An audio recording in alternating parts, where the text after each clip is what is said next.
Hello, and welcome to The Gauntlet, Star Wars Saturdays. The Gauntlet is a global gaming community. We have hundreds of members who are playing tabletop RPGs online all the time, and we have a great time together. And if you're interested in becoming part of the community and watching this, the beginning of July 2018, which is just a few days away, we're going to be opening up our Patreon to new $7 a month members. And what does that get you? It gets you RSVP priority. So we have an entire calendar of hundreds of games every month, such as this one. And for the first week that a game is posted to the calendar, anyone who is a $7 level of the Patreon has priority. Now, of course, there are a lot of $7 patrons, so there's still, games that get juggled around. But don't worry about that because we post at different times and different GMs, and there are lots of games that are going on. Some of them let you plan a couple months ahead, some of them just a few weeks ahead, and we're even working on something really exciting where we will have a particular night of the week, and it's all show up and play one-shot stuff, so you don't have to plan, hey, you've got a night free, you can jump in. So that's another cool thing coming to the Gauntlet called Gauntlet Games Now. That is what the Gauntlet is. Star Wars Saturdays is an ongoing kind of anthology of games set in the Star Wars universe. We started in December of 2017, and the timeline was like when Rogue One and the Star Wars Rebels TV series, which if you haven't watched, you should, it's pretty great, when that was going on. So it was pre the original trilogy. And at this point, we are creeping towards the Empire Strikes Back timeline. So Emperor Palpatine is in power. The Republic Senate has been dissolved. There are Imperial governors that are that have taken over. Strong stormtrooper presence. The Empire is in full force. This game is the second of three of Hutt Cartel. Cartel is a game written by Mark Diaz Truman for narco fiction, set in Durango, Mexico in the 90s. So if you've seen the Netflix series Narcos or Breaking Bad, any of those are narco fiction shows. And there's a little bit of telenovela flavor that's mixed into Cartel to come up with this really sweet mix of action, a lot of tension. Mark also's huge influence is The Wire. So if you have any of those TV shows bubbling in your head, then you've got a good idea of what Cartel is. Well, I'm a terrible person because I've taken this lovingly created over several years role-playing game that came from Mark Diaz Truman's heart, and I've stuck it in Star Wars because I'm just that crazy. So we are playing Hutt Cartel,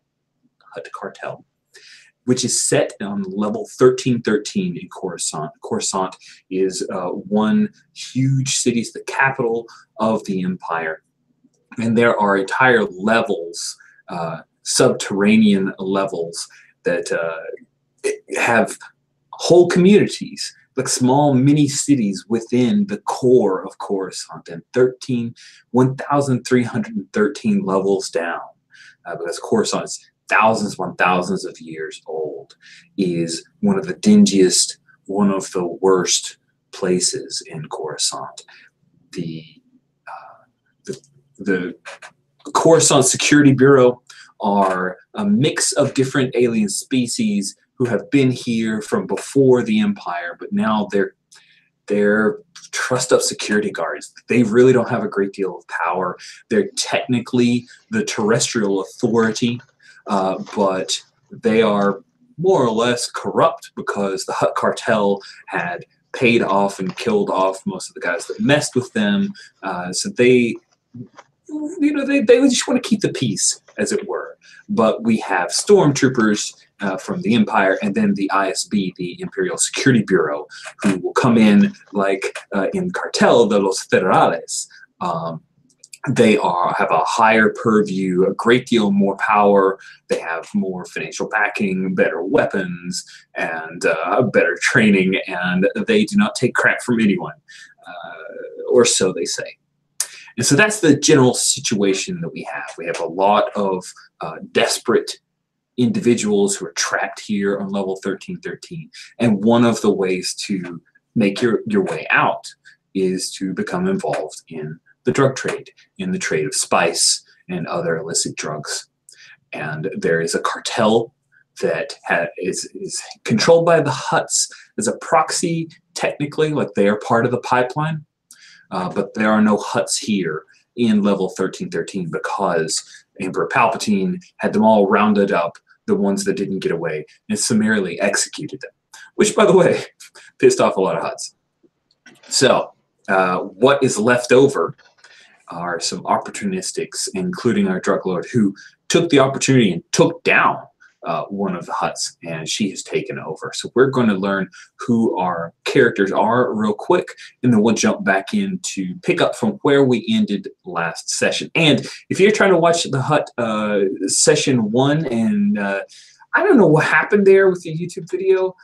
I don't make the YouTube video. I didn't record it separately because I trust the Google, and the Google failed me. I'm sorry. I've asked for my money back, and they said, hey, this is free, idiot, shut up. So sorry about that.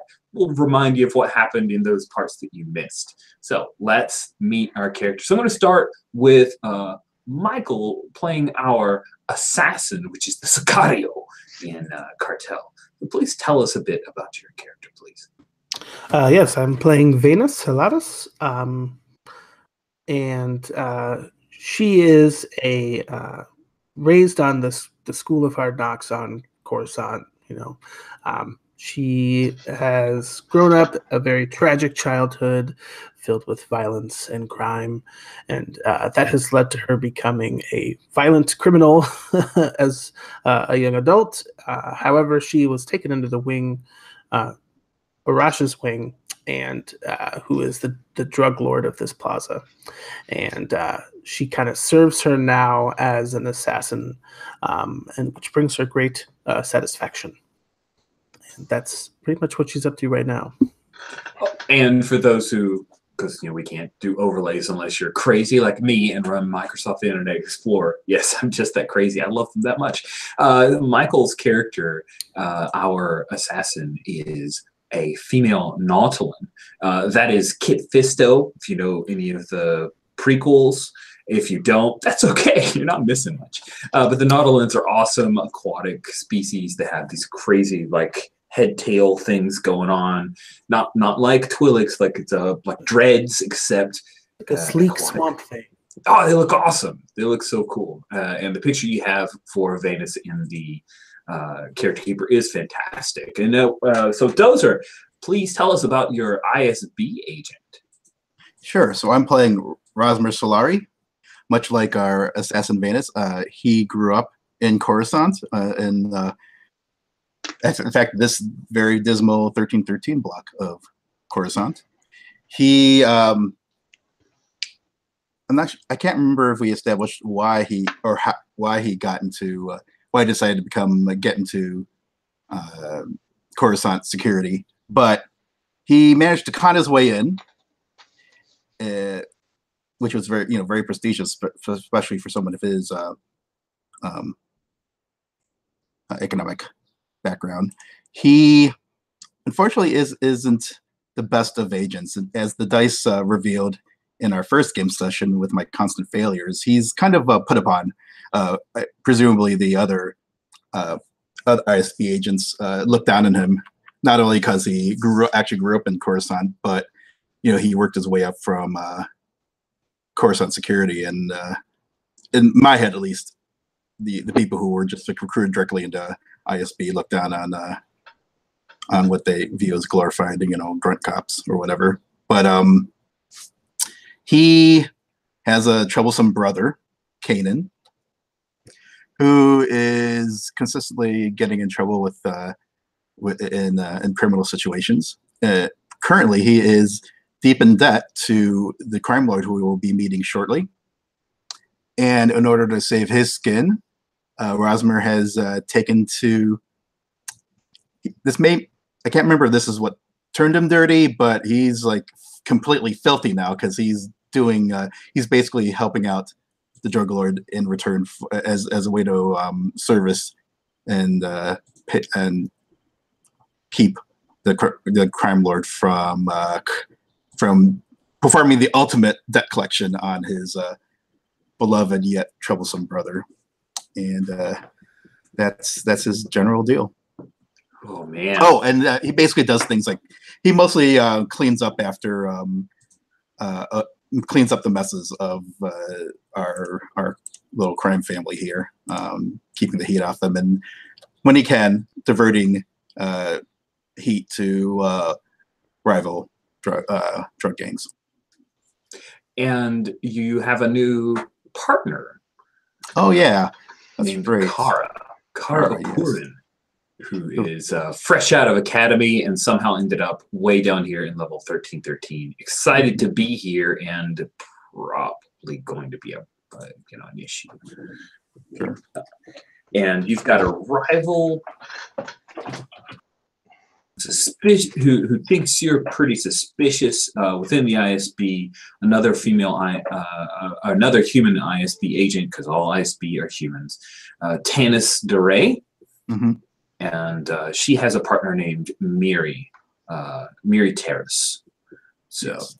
Yeah, and going over my notes, there's probably one other salient point. Kanan, being the pain in the ass that he is has convinced I think is trying to convince Rosmer into scamming the crime lord that we're both working for, because brotherly solidarity and all that.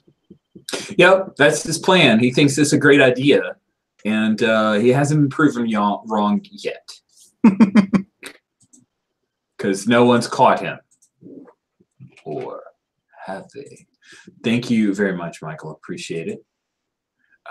Let's move on to meet our lovely and talented Druglord. Pavel, please tell us about her. So I'm playing Orasha Ne. She is a Togruta woman. She is the Druglord, which she taken from the previous Druglord who was underperforming, and her contact to the cartels, Z, who is IG-90 assassination droid, gave her a choice that you're going down with the old boss or you have to take over. She took over with help of Venus, and she has been ruling over since. In this part of the cartel, our district 1313 is also very well set up because it has a small shuttle spaceport, which is a source of imaginable of out of wealth for Orasha and her cartels, because she get to put some tax on everyone who is transporting stuff in and out of Coruscant. Other than that, she runs a rather large gang of goons who are trained by military very well at kidnapping and doing ambushes. But she also, her operations over here attracted some attention of the Black Suns, a rival cartel, with whom she is and her part of the organization is at war. And we also have some mole who we just captured, and we are still to question him. And of course, I have my lovely husband Zoshta, who brings his own trouble. But I think I've definitely seen something in him. So I care for him deeply and don't want him to get in trouble. So yeah, that's Orasha. She has a very angry eyes, which can be clearly see because she's under a lot of stress, and she wears like a Luke's wear. So just a Togruta with this Montrails and the Leku, and then very luxurious dresses, going to do some crime. I just love the mix of luxurious dresses and Druglord. It's great. It's so great. Thank you. Well, we've heard a great deal about Orasha's opinion of her spouse, Zoshta. We must find out more about him. Steve, please tell us about Zoshta. Zoshta is a male Togruta, the spouse of the Druglord. He was sent here by his cousin Mabra from Tatooine after getting into some trouble there. And, Coruscant has not been as safe as his cousin would have liked. He's fallen in with the Druglord. His ex, it would be an ex if he wasn't still seeing her. He's having an affair with an Umbaran named Yana, who came back from Tatooine as well, with his child, which he's so far kept the Druglord from knowing. But who knows how long that will last? Probably not long. He manages a lot of the household finances and grounds for Russia. And she's given him a restaurant to run, to kind of take over and be his own little project to kind of keep him busy, called the Happy Bantha. Thank you very much. Those are the characters we have in last session. We had some action at the Happy Bantha, a little more action for Zoshta because he had a tryst with Yana, and then Venus was there. A few Black Suns came in, a transition with very obvious Black Sun tattoo on the side of his neck. He only has one. He came in, caused some problems. A huge fight broke out, and there was shooting, nearly a thermal detonator going off. A Rhodian was killed, as was the transition. One Rhodian ran away, and Venus, you took off and later caught the mole, as identified Kanan, and killed a Duros who was in the vehicle. Now you've got a Banthas in the blanket move, which allows you to hide bodies. So it's very wise if you get rid of this Duros. Let's see, how did that roll go for that move? I got a 7. And on a hit, specifically, you lose it and it stays lost. Clear 1 stress, yes. If I had gotten a 10, I would get to clear my stress track. Now, we don't reset to 2 at the beginning of every session. No, you start at your playbook's stress unless you have more, is the way that it reads in the quick start that we're using. I will drop back down then. Cool. I was thinking that if you have more, you stay at more. Yeah. Sorry. You start with the stress of your playbook. Unless you have more, then you start with that. Right. But I get to clear 1 stress from the move. But I'm thinking maybe visually. Have you seen some TV shows where they have a small kind of out of focus scene happening, so it's clear what's going on, and then the title card comes up or whatever, Yeah. So I'm thinking we're seeing just a stream of hover cars or whatever, and then you see one goes by and the door opens up and a Duros just falls down the long stream of hover cars you see stacked up in Clone Wars or whatever, right? Yeah, I love it. Just tumbles down and the door shuts and goes on and just lands in some kind of sludge area and sinks away, never to be seen again. Cool. I love that. That is fantastic. And I'm going to cut back to you to find out what happened to Kanan. But we pick up with the hover. Is it a hover limo that Arasha travels around in? Does she? Oh yes, we have a number of them. So before we cut to scenes, let's do 2 start of session moves, and let's get those, and I'll take notes. Let's start with Rosmer's infiltration move. Yes. Roll with grit. All right. So roll for your party. Hey, I've got dice. And here we go. I generated a 9 plus 1, or what's my grit again? Your grit is a 1, so you're right. It's a 10. Got a 10, a full-on success. You're positioned to take advantage of the situation. You have access to vital evidence, witnesses, or police personnel, your choice.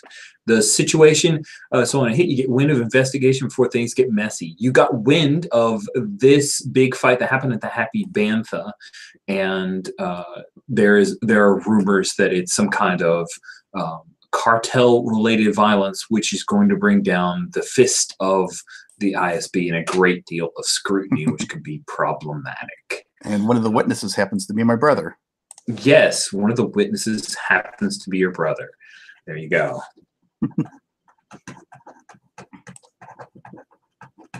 Cool.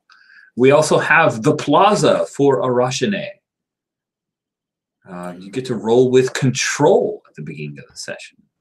Yeah, my control is 1 because I have my Hakons on the streets. Reroll, selected.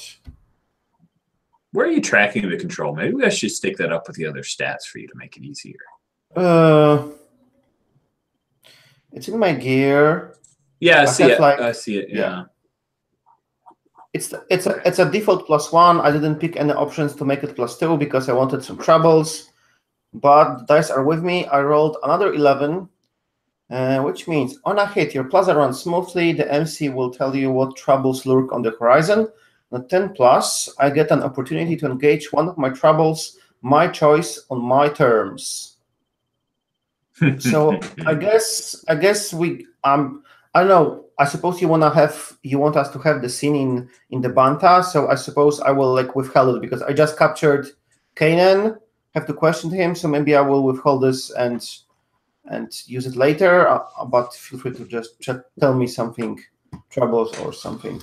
Absolutely. Which trouble do you want to engage? Do you want to take care of the mole? I know that we had an abbreviated session, and that's what you wanted to do last session. We kind of hinted towards that with Kanan being captured, but I needed, we just didn't have enough time. So do you want to continue with mole, or do you want to engage a different trouble, or do you need me to tell you what's on the horizon? The move seems to indicate that I'll be telling you what's on the horizon, but I want to make sure we're on the same page. I think since Kanan is captured, it's like I think this is pretty controlled by someone, Venus or me.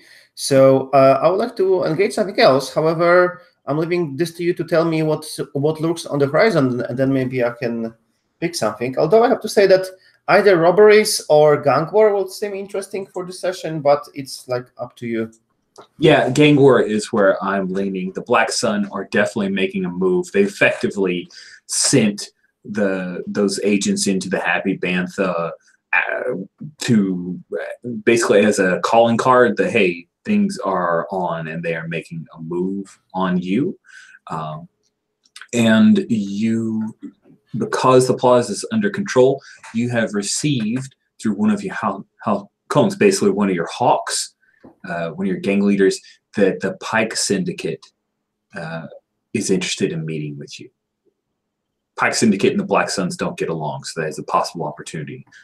Although it is also entirely possible that this is such a sloppy move by the Black Suns that it actually isn't even the Black Suns at all. And the Pikes are setting you up. So there you go. There's that possibility. Cool. I'm not sure how I will engage, but I will definitely engage this gang war somehow on my terms. No, not yet much idea how, so we will see how this rolls. Okay. Is there anything I could do to make it easier for decisions for you? I want to make sure that you feel comfortable as the Druglord. In control. Maybe not comfortable. Maybe I'm comfortable. Yeah, I think that the way I will engage is I will have my goons somehow try to maybe one of my crooked, because I don't only have Rosmer on my payroll, I also have one or two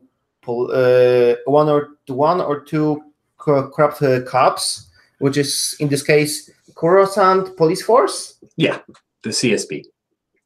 Or the CSF, I think, I didn't want to have SB on both of them, so I just called it Coruscant Security Force. Yeah, so maybe be one of my Coruscant Security Force.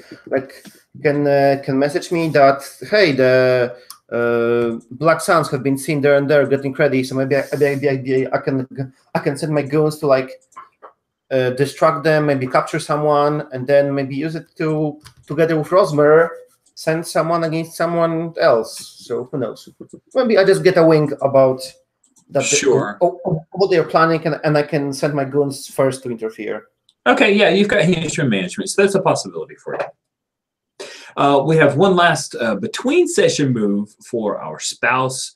It's a little odd in the timing, but I definitely want to engage these moves because I think they're fun, so we'll make it work. You have a between, which is called between sessions. Yep. Whenever there's a stretch of downtime in play, I roll with hustle, and on a 10+, I can juggle my obligations gracefully. And I roll a 4 + 1, so 5. So I do not juggle them gracefully. In fact, on a miss, my secrets and obligations clash with disastrous and obvious results. Tell the MC what went wrong. Oh, you've got to do some storytelling. You know, so the limo is there with Arasha, and I think, you know, she's just getting back into the limo when the Ambara and Yana, one of the dancers, comes running up, flustered and concerned, and hugs and kisses Zoshta because he's all right. Oh, Yana. Let's just make it as bold as possible, you know? Why not? This is good. Let's embrace the telenovela. That is delightful. So let's pick up with that. So Arasha, you are there. You've arrived. Zoshta's coming up to you to report what's happened at the Happy Bantha, and that's when one of the dancers comes up, embraces him, and kisses him. She's tearful. She's so thankful that he's alive. What do you do, Arasha?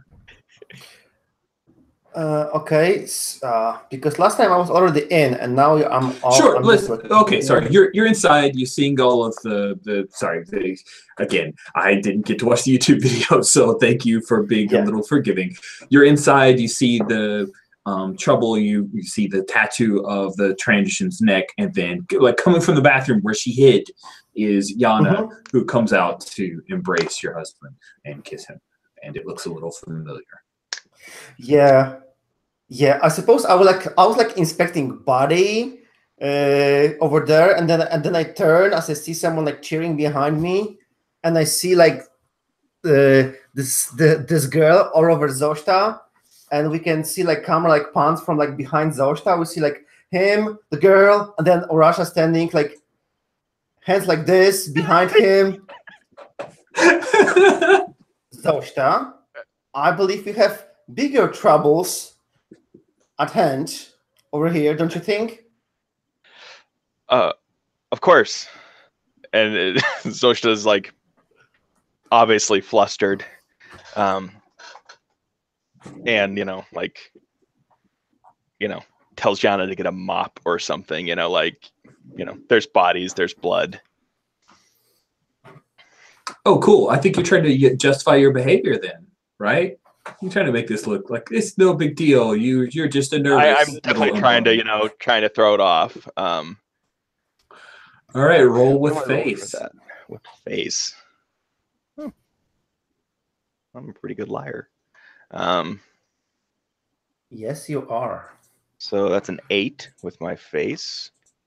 And what does that do for me here?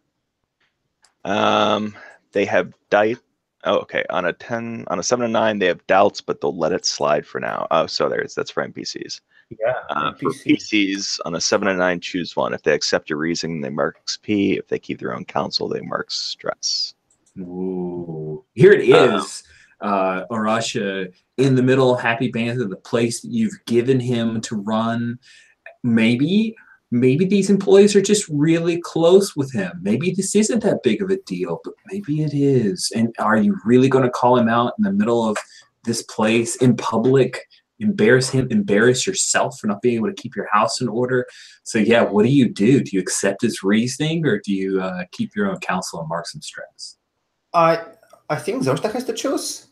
No, for PCs, you choose. That makes more sense with the wording of the bullets. If they accept, so if the PC accepts your reasoning, he's basically like playing it off, telling her to go mop, and you're like, oh, am I going to let this go? If so, you get an XP.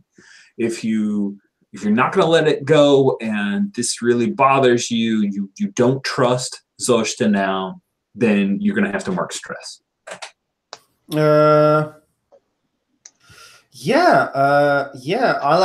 I'm not stressed. Like, this is the trouble at home with my husband. It's the last thing I want to see happening, because he's my oasis of calm. I come to his arms for embrace, to feel like safe and finally release the control. And here I see him gonna kill someone, and then just like, who's that girl? She takes off to get a mop. Like, I'm like, oh, I didn't see her. Just one of our dancers. She's fired. Oh, wow! Zosha has no idea what to say in this instance.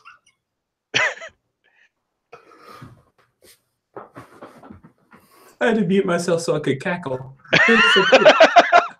Let's cut away. That is such a great cutaway moment. And we have the kick-ass hover car for the ISB agent as you pull in, all sleek. It's shiny metal. It's all like Star Wars prequels, perfectly clean kind of thing going on. Maybe just a little grungy because whatever. Yeah, either way's good. Oh, she washed it. Okay. Your partner, she just washed it. Oh, right. So. Yeah, she I just watched it. I hope it looks good. Kara Opurin says, and you guys both pile out. She's in her crisp whites with her little. She's got one little mark, on all the little badge things. She's just a little. You think, oh yeah, that's a good call. We'll circle back to that move. And she says, I can't believe the Happy Bantha seems like such a nice place. I can't believe that it got shot up. Yeah, well, every place around here gets shot up sooner or later. All right, let's see if we can find the perp here. Has my brother been taken away yet? He's not here. Oh, he's not here. Okay. All right. Although, let's see, because of your role with infiltration, I think you should have some kind of information, right? I think that's only fair. I would get. Let's see. I would have access to vital evidence, witness, or police personnel. My choice. I would choose access to the brother if okay. Any other circumstances. Cool. So then let's say that you get a little panic button message over your comm. Mm-hmm. Beep, beep, beep, beep. No verbals or anything. You just know it's the little panic button that Kanan set up because he's smart. He sets stuff up. Okay. Oh, so this isn't my panic button from Arashta. This is my panic. No, button. It's not. Sorry, it's not from Arasha. You actually recognize Arasha's little limo, not little, her hover limo outside. You know she's inside right now, but you get a panic button call from Kanan. Now that doesn't say that says nothing about where he is. It's just No, but I think it's probably got a little homing beacon on it, so you can probably find it. All right. Well, I'll just send the partner. Well, since I know Arasha is here, I'm going to assume that she. Well, of course, I'm going to assume that she knows what's going on with my brother. So I'm going to tell my partner to just do a second recording of witnesses. I just want to make sure we have our own records of what people saw here. And meanwhile, I'll go this way. I'll handle this direction as I approach Arashta. Cool. So you're trying to get her to talk to witnesses outside? Yeah. Go inside. Mostly I just don't want her to be privy to what I'm gonna talk to Arashta about mostly. Right. I'm just trying to make sure I understand what you're telling her. Sure. She will say, what if there's trouble inside?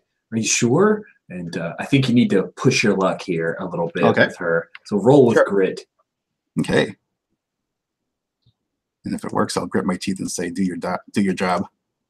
Oh yeah. I got an 8. Got an 8. Awesome. So on 7 to 9, things don't work out like you hope. I'll tell you how you can turn things around if you act quickly. Okay. So she's going to start taking down information from passersby, but she's also going to take down information for Arasha's vehicle and log it in. And that's not going to be great if she does that. gonna let her do that. No, I say, did I tell you to record vehicles? I'm talking about living witnesses. Does that look like a droid that can give any testimony? But I thought that we could just take off the records. I don't need that clogging up my my data. I'm just looking for live beings here, live being witness reports. That's all. Oh, sure. Okay. All right, Agent. And Kara, she'll go off and she kind of wrestles over like a human teenager that was outside and starts talking to them, and you head inside. You got a pretty impressive figure, Rosmer, in your stark white uniform with that dark cap. And you come in, the smell of blood, alien blood even has that a different kind of metallic scent to it. And you see that that Arashane is here, as is Zoshta, her husband, and there are two bodies. And it looks like Arashane and her husband are having a bit of an argument. A lot of people are nervous. Nobody's cleaned up the bodies yet, like they're afraid to, but someone comes back, an Umbaran girl comes back with a mop, and it looks like she's going to try to mop up the blood. What do you do when you come in, Rosner? All right. I'm going to... in case this is something that, I'm going to let her go about her business, because at least for now, because for all I know, this could be something I'll need to have done anyway. I'll just go straight to Arash and say, I hope we're not hope we're not interrupting anything. I just said what I said, and then you maybe come in and we hear you like stepping on the like broken glass, and then yes, and they say, We'll get back to it, honey. And I just like face to meet Agent Roswell, and I say, Agent, I'm surprised to see you here. This is just how can I be of assistance in this situation? I was just about to ask you that. Is there anything here that's going to cause? Is there anything that's going to make me do paperwork? Well, the body on the floor with Black Sun tattoos. It would be greatly beneficial if it was just a normal. And I'm just like speaking quietly. Although if Zoshta is still there, he can definitely hear it. And then say it would be greatly beneficial if this did not close our shop for very long. Just something happened at the place, and the place can keep working. I think this doesn't need a full-on gang war with the news of the Black Suns just going and hitting random places. Man, we can lock this as a category A. Make sure to keep your place open. Where's my brother? Where's Kanan? Your brother. I just wanted to have a talk with him about his recent meetings with certain people. All right, I'll find out about that. Where's he now? He's not here? He was, but he's being transported to a location where I can talk to him. Okay. Hold on a second. I see you guys. You guys are. So Dozer, I'm sorry. You're engaging a move, and I want you to hit that move because I think it's fascinating. This move is one of the. It's like this is the crazy part of Cartel. So I love it. Excellent. You're trying to get the truth out of Arashane. Okay. So when you try to get the truth out of someone, roll with hustle. On a hit, you clear one stress. On a 10 plus, you pick 2 out of the 3 options. On a 7 to 9, pick 1. And so on a 10 plus, you can tell Arashane, you can't mislead you with the truth. It can't confuse you with falsehoods, or they can't stonewall you with silence, right? And you can take away options, and then Pavel, as Arashane, you have to refine your answers to that. It's a head trip, but I think it's really fascinating. Let's see how it goes. All right, because right now, depending on what the dice tell us, his take is on this situation is going to be: wait, you're transporting my brother? Like no one transports my brother but me. That sort of thing. So that's awesome. I love it. And I'm sorry to have jumped on top of you. Oh, uh-oh. Once again, continuing my streak of suck. All right. I generated a 6 total. 6 total. Oh, this is a really hapless ISB agent. I'm kind of digging this. I'm kind of getting a better feel for his lot in life by these. Cool. Okay, so sorry to have interrupted that really cool moment you guys were having. And I think this is going to inflict some stress on you. So sure. I'm going to give you 1 stress because you just found out that your brother is in a world of poodoo right now. Mm-hmm. Okay. So pick it right back up. You said only I transport my brother. Is that what you're saying? You're transporting my brother? Wait, you didn't say. Wait, where's Venus? Where's Venus? Because right now he's assuming the worst. Agent, please. Venus is making sure that nothing of hurt comes to your brother. We are taking care of our employees. I thought she was an assassin, not a bodyguard. And I just like smile and look at you. I think we cut right there. We cut right there to wherever it is that. Is Venus now? Where is she? Venus Heladas? Heladas? Is that how we say her last name? Yeah. Awesome. Venus Heladas. Where have you pulled your little hover car, your speeder? So I'm thinking that there's a cool little safe house area, I think, that she would wait for Arasha at, this sort of this predetermined location. I'm thinking it's like if we were playing Cartel, this would be like a tortilla factory, but I think trying to think of a good Star Wars a good Star Wars setting. Oh, that's a great point. Like, what would the Star Wars version of like a tortilla factory be? Like a NutriTube warehouse or something. Yeah, like that sounds good. I like that. I like a little NutriTube warehouse. Sounds good. So I think that I've got him kind of propped up in this chair, not very comfortably, and kind of tied up with his kind of face or bandana covering his eyes or whatever, and I'm just like eating out of a NutriTube, Nice. And we'll say that this NutriTube factory, it's a warehouse, and the small startup company that was renting the warehouse couldn't pay enough, couldn't keep up the rent, so they just locked the doors. And this NutriTube, this stuff's gonna go bad before these guys are able to recover enough credits to make it happen again. You just made this into your place where you can hide people out. Mm-hmm. And he kind of jumps for a second and shakes his head. He's got the bag over his head, you say? Yeah, I think it's like a scarf or something tied around his head. So his mouth is free if he wants to talk. What's going on? I didn't do anything. Listen, my brother's an ISB agent. You really are a scruffy nerf herder, aren't you? Venus? Hey, Venus! Hey! What's going on? You have a good ear. Maybe too good. Oh, listen, if you wanted to go out sometime, you could have just asked. I don't understand why you've got to be so... Tip that chair over, interrupt him, and just...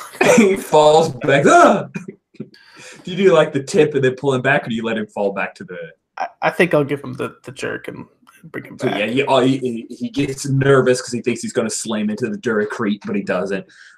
Okay, that was stupid. Sorry. Sorry, Venus, sorry.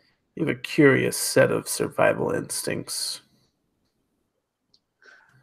Listen, this is crazy. My brother, he will blast you into Kingdom Come. Just let me go. I don't even understand why I'm here. Somebody must have sold me out. Yeah, well, not much we can do about that. We're just going to have to wait for the boss lady. Come on, Venus. You don't need to wait for a Russian, eh? You're very capable. You could just let me go. You talk to me, nothing's wrong. Yeah? I always like it when they beg.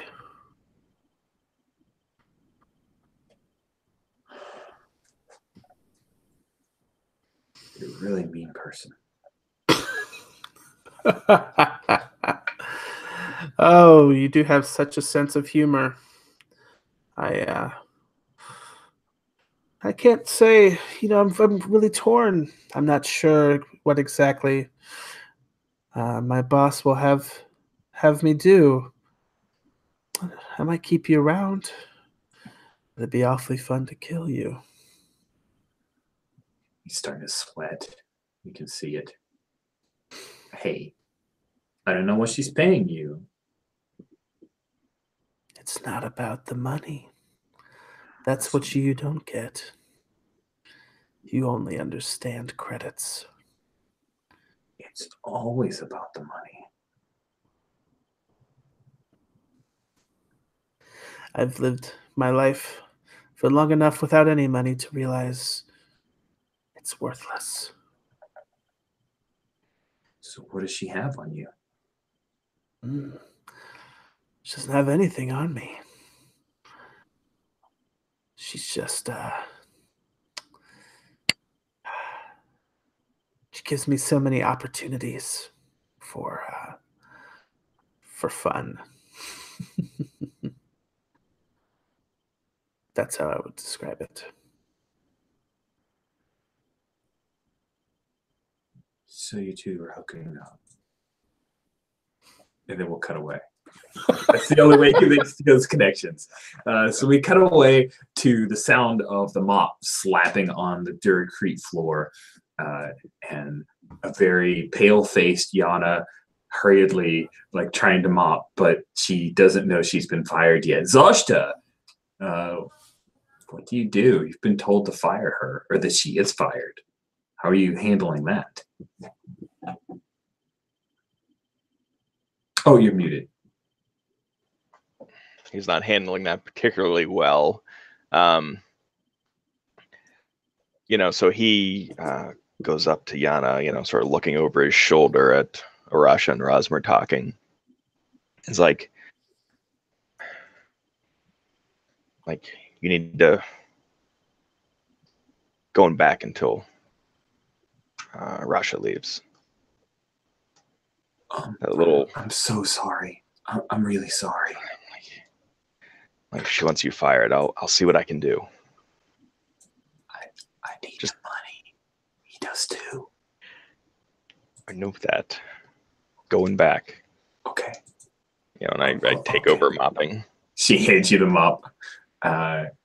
Cool. So she heads to the back, which is not. I mean, there is an exit out the back, as we know. We've established that, but not exactly leaving Arashane. She's not leaving in tears. She's not protesting. But you're busy with your good friend, Rosmer. So you do witness that Yana leaves after a conversation. So Zosh is now cleaning up the blood. Rosmer, you happen to catch the black sun tattoo on the side of the transition's neck.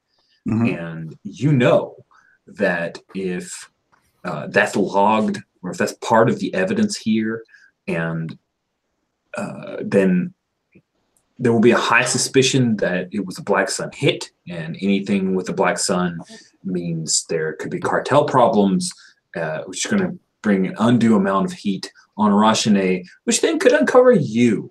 So, all right. Yeah. I'll get the nearest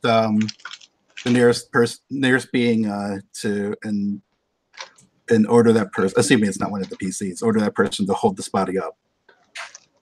Oh, cool. Let's say it's the Moncall. We had a Mon Calamari cook, not drug cook, but okay. Yeah. Not the drug cook, like a regular cook. He's come out from the front. He's watching Zoshta thing, and he saw Yana walk past. And you grab him and you tell him hold the body up. And have him stand on this, hold him up from the side that's opposite where the tattoo is. Of course. And he trudges over. He's kind of paunch. He's got a bit of a paunch to him. He's a big guy. He picks up the trench. And it's a bit of a grunt of effort, right? Because it's like picking up a gigantic sack of potatoes. Oh, right. All right. Are you relaxed? Are you? And I try to say that as if I have like actual concern for him. Yeah. Yes. Good. Stay relaxed. And then I'll take my blaster out and shoot just to send where the tattoo is, because I want this to look. I want to remove the tattoo, Evan's tattoo, replace it with some carbon scoring, I guess. But I also want to make it, when forensics does a thing, I want to make it look like it happened during the fight and not like. Gotcha. Oh wow, that's cool. I think you're pushing your luck here. Okay. Let's see how that comes off. Well, if my record stands, I should come off swimmingly well. I agree. You're very good at your job. Come on. Oh wait, was that a plus? Is that plus grit? It is plus grit. Oh wow, this is just come on. Okay. Is that that's a 6? another? Yeah, that's another fail. What is that, a 6? Yeah, I rolled a 5, and then my grit is +1. So yeah. Cool. So I think before I went off to talk with Zosta, I think I see what is happening, and I don't know. There is some other crew in the restaurant. So I suppose absolutely. Yeah. Hey, you there, move there, put some cloth over the window, and I'm just kind of trying to create some move people around, shuffle them so that they provide cover for whatever Agent Rosmer is doing here. So that's I think mostly I probably have noticed that he came with someone who's outside questioning people, so that whatever he's doing is not spotted by her. That's that's how I will be helping over here. Awesome. So when you help or interfere after a PC is rolled, you wager stress, a max of 3, and roll. So you'll be rolling plus the stress that you are taking on yourself to help out. And on a hit, you can give a +1, which would push you to a 7 on this. Yeah. So let's go all the way. It's time to engage some stress moves. I'm wagering 2 because that's the max. Because that's the max I can go. For the record, with a total of 6. Waging 2 would affect, unless I'm mistaking things, waging 2 would be effectively the same as just waging 1, right? No. It goes like this. You actually have to roll, and you roll plus the stress that you've wagered, and a success will allow you to give a +1. Oh, I see what you're saying. Okay, sorry. Oh wow! I see the dice are with me. I rolled a total of 12, so I don't even take the stress. Oh wow! See, this is the cool thing about helping in this. You say, "I'm ready to wager 2 stress." You roll +2, and if you get a 7 to 9, you've got to mark that stress, but you help. If you fail, you mark the stress. You don't help. If you get a 10+, you don't mark any stress, and you help or hinder. You can give somebody a -2 when they roll 2, by the way, with the same setup. Really clever. So that gives you your +1. You get to 7. You blast, his head kind of topples off, and it's sloppy. Oh, I cut his head off. And you basically blast most of his head off to where the spine is just there. It is super gory, and that makes sense. It's not what I meant to do, but it makes sense that I still flubbed it. But you definitely take out the Black Sun tattoo, right? All right. And it's close range blaster. Don't think anybody's going to be able to identify that it was your exact blaster pistol, but yeah, it's gory. And the Oculus drops the body. He's like, "Oh, Buddha!" He goes over and I'll flip a tip to him, and I'll flip a credit to him and say, "Thanks, Cal." Assuming I just assumed that Cal is what he calls all Mon Calamari because he's sensitive. Oh God, nice. That's very ISB. That's great. Yeah, it's our slur for Mon Calamaris now is Cal. So he loses it, and then that has got to bring in poor Kara, right? Kara comes running in. Right. Yeah, there's a bunch of blankets up over the windows, and people are kind of milling around. And she comes running in with her blaster up, and then she looks and she sees you, and she meets your eyes. And then she goes, "All right, back off, everybody!" And she's got her blaster fist while she'll shoot anybody who's threatening you. He's going to try to play off like there wasn't actually a blast, like it was just something else. I'll just say, "Relax. That was just they're just making some, and I'll name some dish that requires a lot of popping and crackling, and that could be mistaken for a blast, conceivably be mistaken for a blast, for the sound of a blaster." Oh, nice. It's a delicacy. Yeah, Yes, it's a new trendy delicacy. It's relax. Oh, And stars! I was not at all scared. I had your back. She says as she starts moving over to you. I know you do, Oper. And I think I decided I call her Oper instead of Operin. So I'm like shortening and mispronouncing her last name. Oh man, she lets it go. She'll look at you, Russian, and says, "Oh, nice dress." I think holsters your blaster. Yeah. I think no, I still don't know, and I'm going to assume that I probably won't be able to find out where my brother is. So I mean, you did your questioning, and it didn't go so well. Right. And at this point, you hear outside the armored troop transport of some troopers that are coming in. All right, our work's done. Let's book. Are we shutting this place down? No, this is a category A. It's fine. Hey, no actual paying customers got killed. So according to code provision blah blah blah of code XYZ, they're allowed to keep their business. It was an economic measure to keep business flowing in the 13. But somebody blew his head off. Yeah, but he wasn't a paying customer, so as long as there's no danger to the clientele, to the law-abiding citizens, we're gonna keep the place can stay open. Yes. But I gave him a strongly worded reprimand, and I'm sure they'll clean up their act. Oh, okay, Mr. Solari, and she follows you out or heads back towards the car to get it ready. Mm-hmm. Do you head on? Because you probably need to find Kanan. Right. Yeah. So I'm trying to think of at least I know Venus is with him. So I'm trying to think of what other avenues I would have to. If I can't track down the brother, maybe I can track down Venus somehow. But I'm not sure exactly what that would be. You could definitely strain your finances to get what you want. If you want to throw some credits around, I'm sure somebody would know where Venus went. Sure.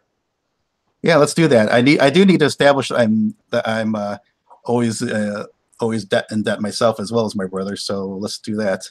Cool. So you head out, you start talking, asking around, trying to gather information about this thing that you're letting go, and let's strain your finances. So sure. Let's see. When you strain your finances to get what you want, you roll, but you get to add one for each. If you've recently come into a large sum of money, I don't think so, right? Nope.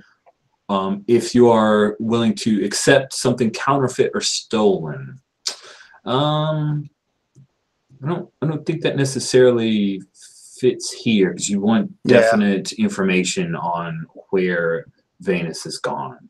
Let's just roll 2d6 then. You're good at rolling 2d6. Yeah, no problem. Here we go. Let's see. Jeez. All right. Oh, goodness. Okay. He's such a good agent. Yeah. It's amazing how he didn't manage to keep straight and narrow. Sweet. Okay, cool. So there is a little Twillick boy who says, "Oh yeah," as he pockets some of your credits. I saw the Nautilin girl. She's an assassin. I saw her. She went off and she's got a place in a warehouse not far from here.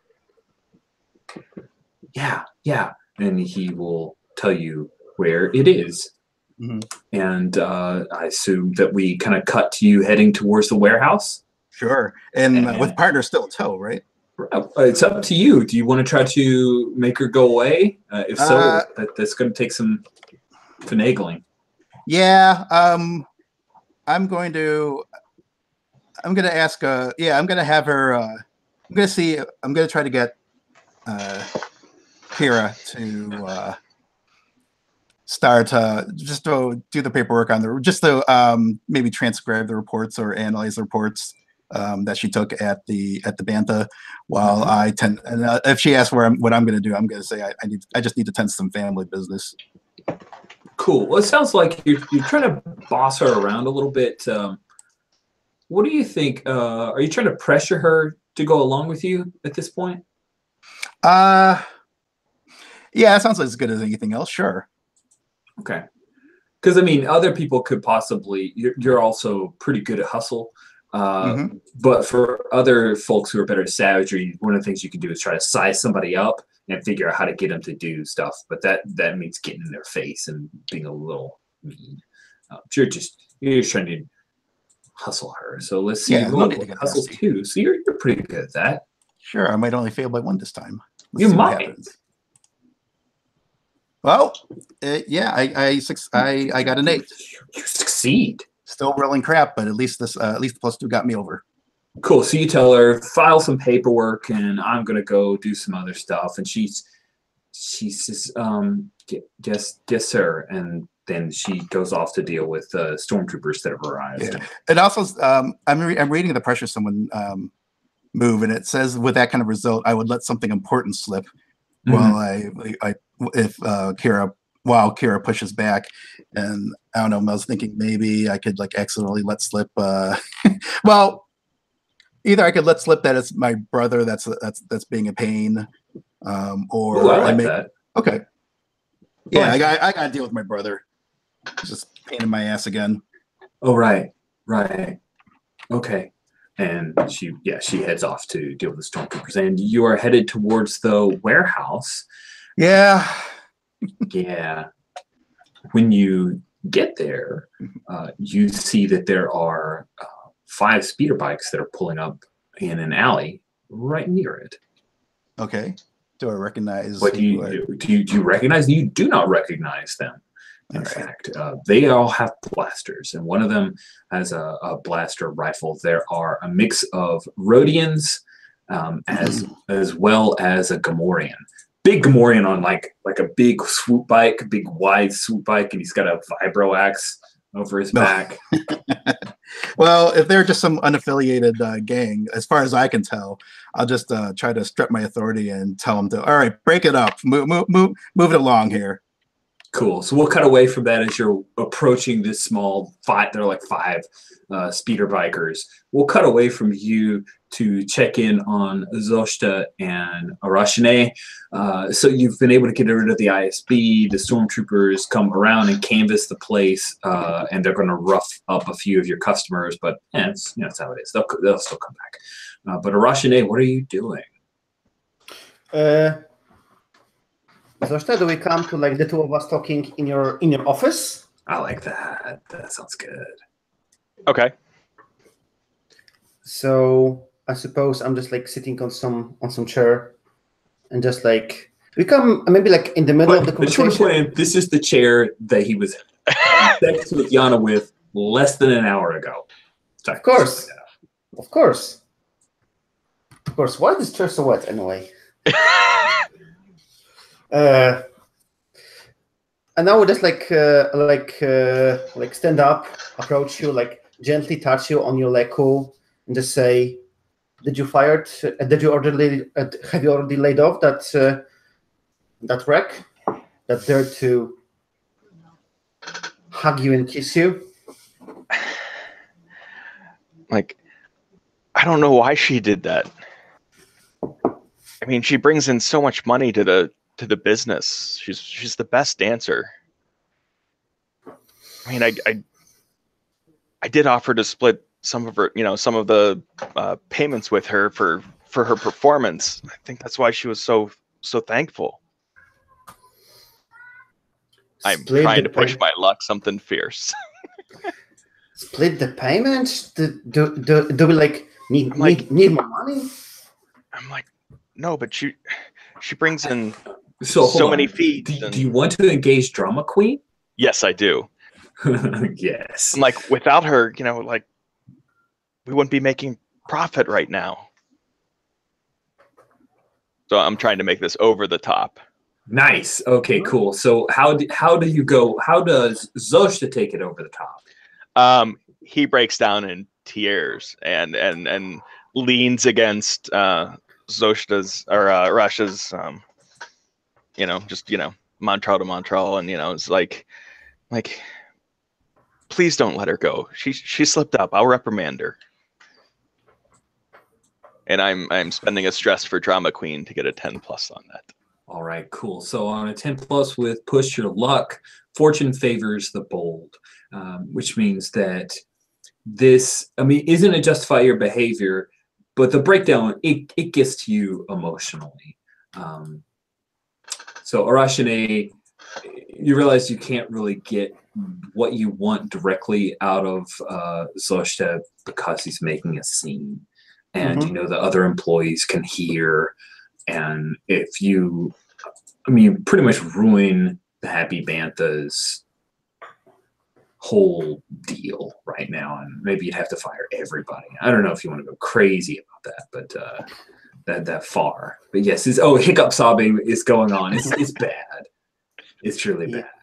Yeah, and then just like hug you and I say, all right, husband, you're right. We need some good dancers.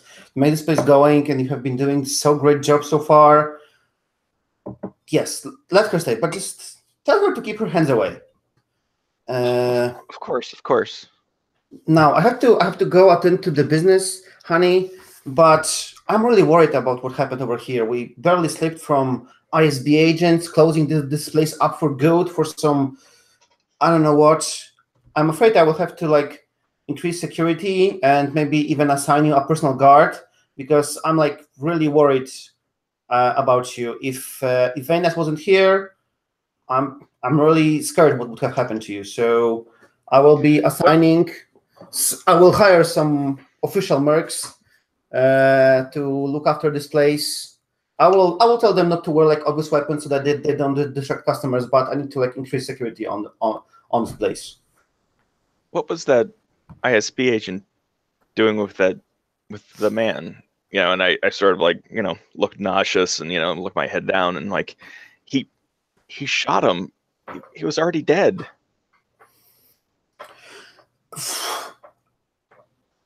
Emperor, if I know, I just maybe he wanted to cover up this. I don't know. Hard to say. Ooh, are you trying to get the truth out of him? I am totally trying to get the truth out of Arasha. Oh, yeah, go for it. Let's see. So And there's a moment you ask the question. Oh, you fail. oh! If only this game gave XP on failure, you guys would be really good at stuff. Okay. So here's the deal. Rashane is lying. You just feel it in your bones. You know she has a tell that most people can't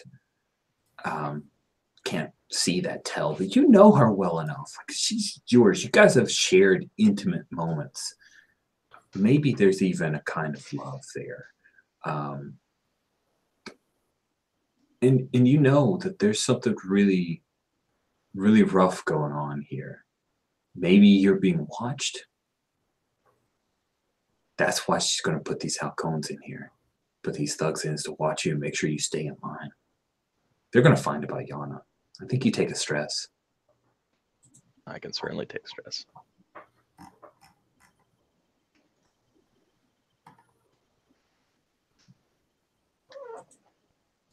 So yeah, Rashane gives you that half answer, but you get a feeling you know what the real answer is. What do you do?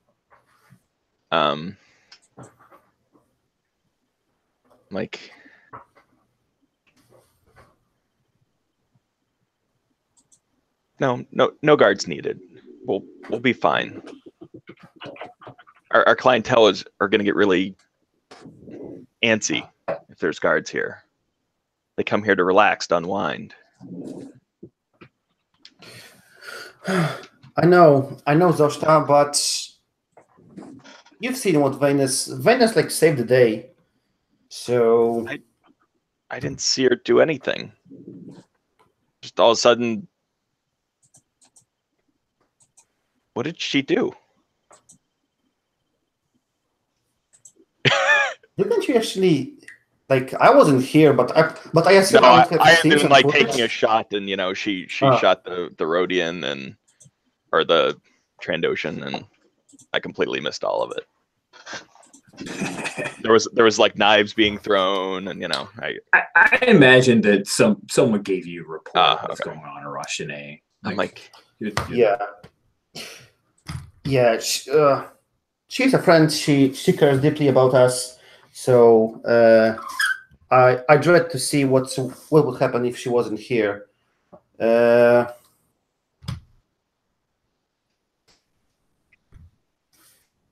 So let's just. I'm just happy you are safe. I'm just happy you are fine. But I get to like play these guards over here. If everything will be calm, maybe after a week we'll get rid of them. But I just don't want us our new venture to be ruined by some gang wars. like gang wars. So was this about you? Of course, no. You said it wasn't when you came, and now you're talking about gang wars, and I know what you do.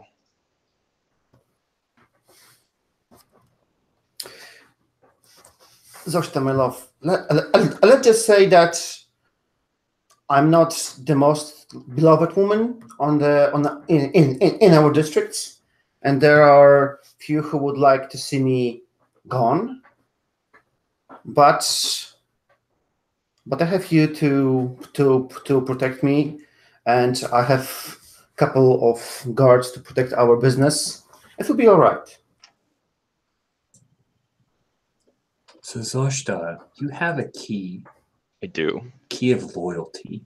You mark XP when you accept the lies or half-truths of a trusted friend or lover.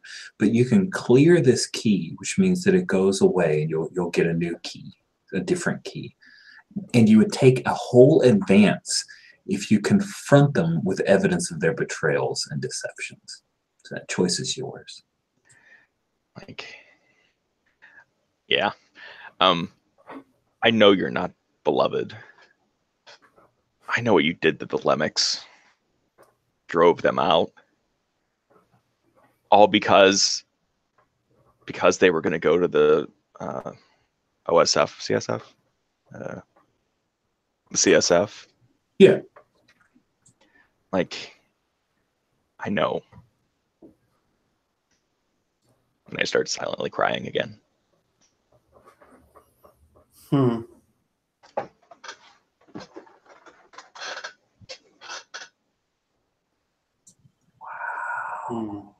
I think. Do we cut away there? I don't know.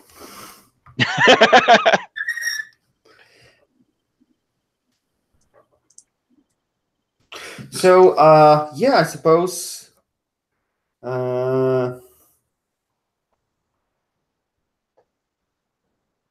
Yeah, I think Orasha will leave your Leco and just turn on the heel and leave.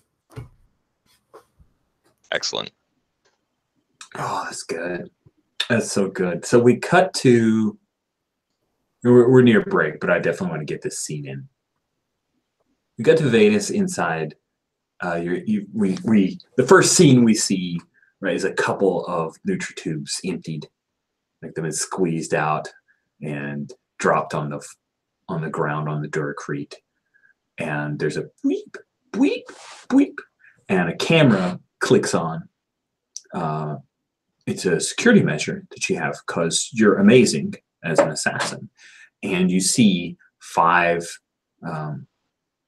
speeder bikes pull in, and you recognize these guys they're part of a swoop bike gang that works between levels. They're mercs.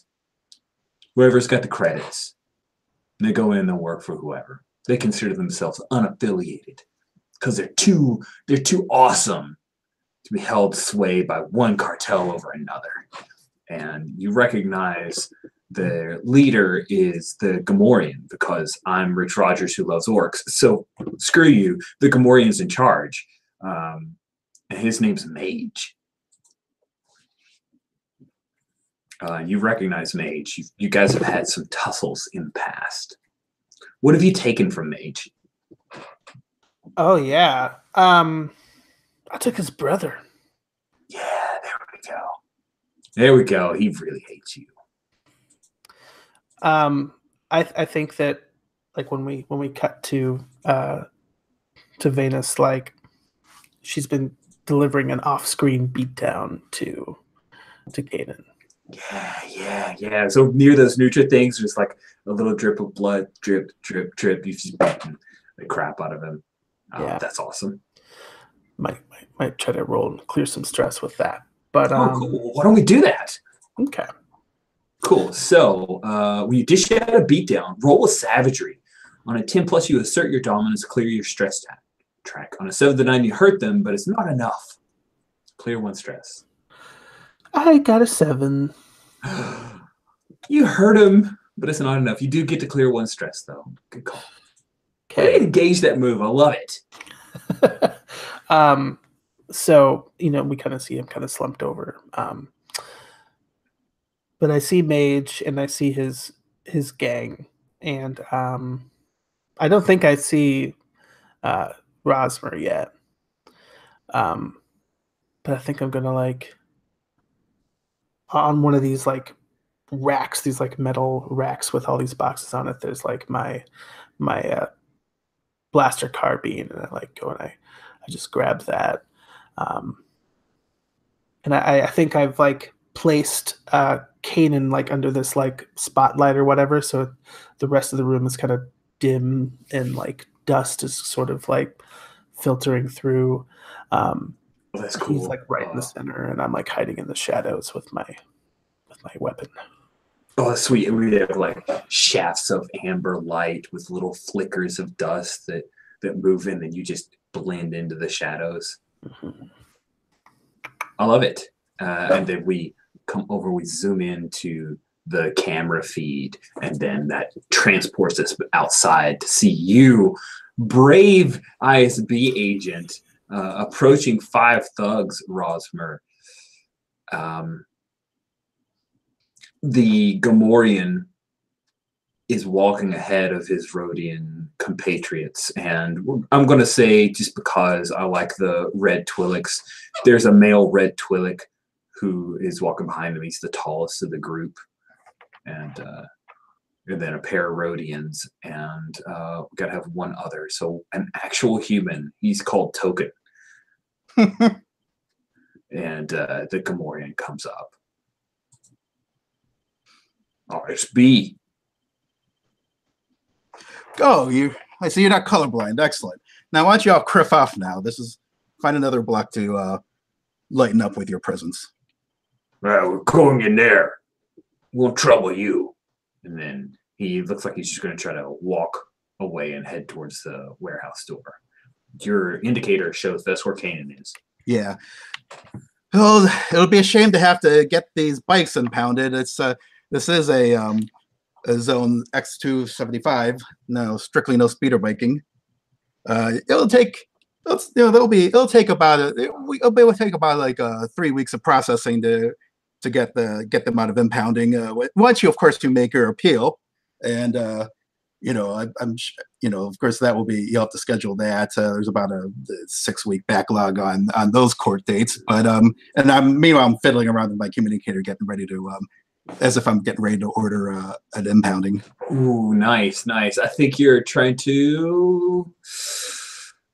I think you're trying to pressure these guys to go along with this, to buy into all of this claptrap that you're throwing their way, right? Does that feel right? Feels good to me. So roll with hustle. All right. Dang, it's your best stat. What are you doing? No, what's wrong with me?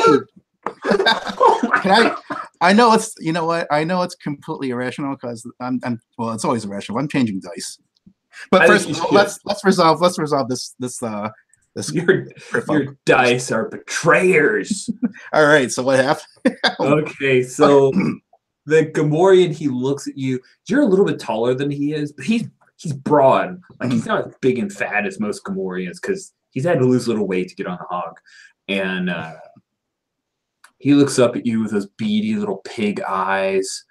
And then one of the Rhodians just comes around him and shoots you with the blaster. Oh, just straight up shoots me. Oh, just shoots you. They are crazy. So when you get Karking shot, whoa, I love it. You get somebody get shot in this game. Or we get Karking shot roll. Add 1 for each. It's a handgun or other small weapon. So you add 1. The shooter is an amateur or isn't trying to kill you. That's a good question. Is he trying to kill me? I'm gonna say, yeah, he's gonna try to kill you. So that isn't a 1. And you have cover, body armor, or a bodyguard. Do you have body armor? I It's wouldn't totally have up to you. I mean, I don't know if it's an no, option, but you can have. Yeah, because I don't think ISB agents are typically like front line. Yeah, you're right. They walk around with cloth and everything. So sad. So sad. If only you guys had personal shields or something. All right, so roll +1. Okay. This will be the one where you roll a 12, I'm sure. Right, exactly. Wait, I did say I was gonna change my dice out. Yeah, go ahead. Change those dice out. Those dice are evil. I'll change it once we move to another party. You're crazy. Why are you taking chances with these evil dice? All right. Yeah, you're right. No. You do what you want. Okay, here we go. All right. Okay, I got an 8. You got an 8. All right. So this is a harm thing. On a hit, you'll live. On a 10+, it's a minor but heroic wound. On a 7 to 9, you choose 1, and the shooter chooses 1. Okay. The choices are: it's bloody, you'll die without immediate aid. It's messy, the wound will leave an impressive, ugly scar. It's painful, -1 ongoing until you get medical attention. Wait, I'm looking for where. Can you repeat what was the first option again? Yeah, actually, if you want to go to the moves, I think I have it in the moves. Let me make sure. If not, I'll... In the moves, on the right, there is harm and there is this move. On the right. Oh, there's harm. Okay. Yes. Okay, so I can choose. Okay, so I see. There's 3 options. It's bloody, it's messy, or it's painful. I guess of those 3, I'll go for it's messy. Okay, it's messy. The wound will leave an impressive, ugly scar. And the shooter chooses 1. So this Rhodian will choose it's painful, -1 ongoing until you get medical attention. So you have an impressive, ugly scar. I didn't define where he shot you. Where did he shoot you? You get to define where your cool scar is. Since I just shot someone since I just blew someone's, well, no, I think he's gonna probably just a simple in the face because I just blew someone's face off. Man, crazy. Plus, I think it's poetic that he starts bearing the scars of his corruption in a very visible place. I love it. It reminds me of the video game Fable. You start getting the kick-ass scars that are all awesome. Sorry, I like Fable, so that was not an insult. That's actually the thing I liked. Cool. So, bam, he shoots you in the face. It hurts and it burns. Right. And the Gamorrean shoves you to the ground, and he's going to ignore you now. Like, oh, he's defeated you. I'm the alpha. Rah! And he's going to the door. He's going to throw open the door. Is it locked, by the way? Yes. I kind of owe Rosmer one for getting me out of a tight situation. And being in debt to the ISB is not something I enjoy. I think that when Mage, yanks open this door, which is unlocked, right? Almost off the hinges because he's probably jacked up on spice or something. Oh, yeah, absolutely.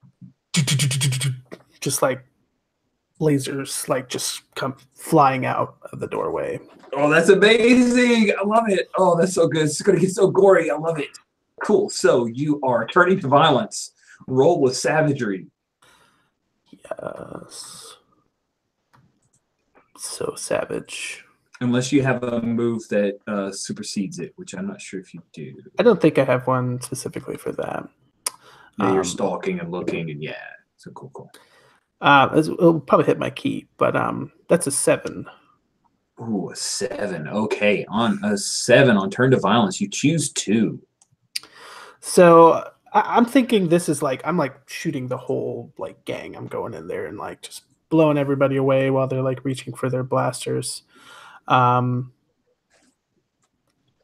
going to inflict terrible harm, and because I'm such a cool force of nature, ooh, got to suffer some harm. Are you using your disruptor rifle or the blaster carbine? This is the blaster carbine because it has the No area disintegrations? attack. Okay, I got it. No disintegrations. I guess there's gonna maybe be some collateral damage though, because I'm gonna suffer little harm in return.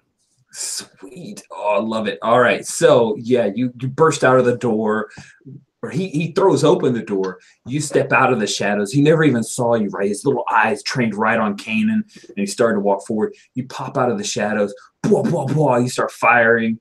He's drawing his vibro axe, but he falls back. He gets hit several times, and the damage that this sucker does is pretty significant. So, yeah, it's far high tech loud. Or sorry, it is close area loud. So it's very loud. We hear it ring out through the metallic warehouse. He falls back a step. One of the Rhodians pops around him and tries to fire that little pistol that he just shot your buddy, the ISB agent, in the face. But you take little harm. You've got a vest. So I'm just going to say you take a couple stress worth of damage. Fair? Yeah. You take out the Rhodian, and Mage moves back. Right now, he's on the other side of the door, and he doesn't want to throw in. He doesn't know what's in here that you're guarding, so he doesn't want to just throw in a thermal detonator and blow everything to Kingdom Come. And I think that is where we will take our break. So we'll take. It is 39 minutes after. Let's pick back up at 45, and we will pick up by cutting back to Zoshta and Arashne and see where they have gone. Probably some time's passed, and we'll catch up with them. Okay.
Cool. We got the two of you guys back for the scene we're going to pick up with.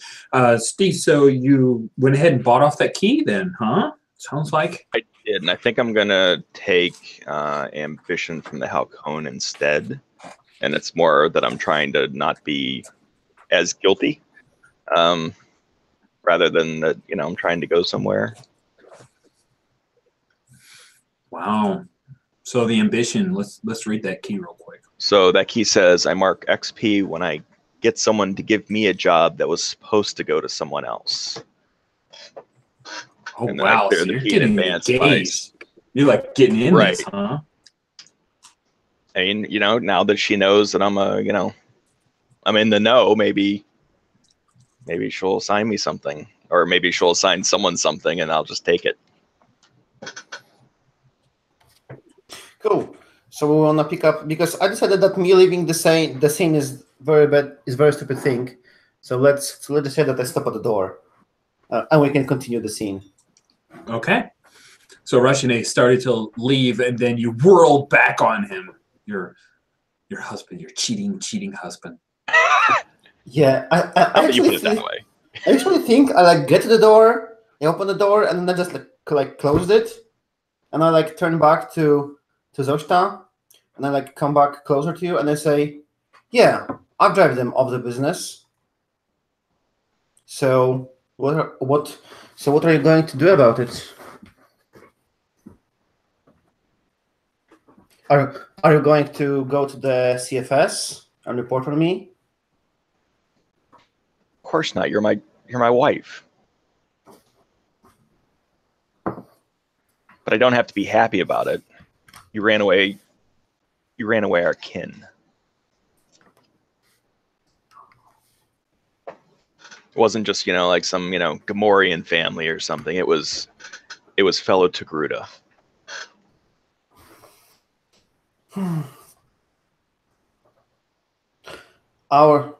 It's in our species blood that the weakling have to be left off from the group. And sometimes, however it pains, we need to let the weaker individuals go.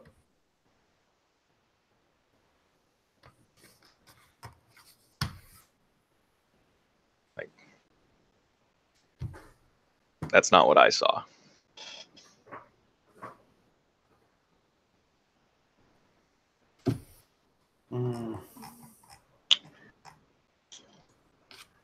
But just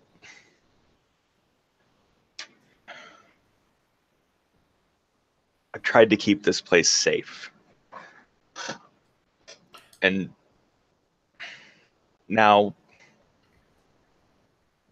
because of what you do, it's become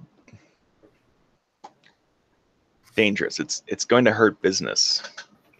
What do you think, huh? I need you to take care of your problems.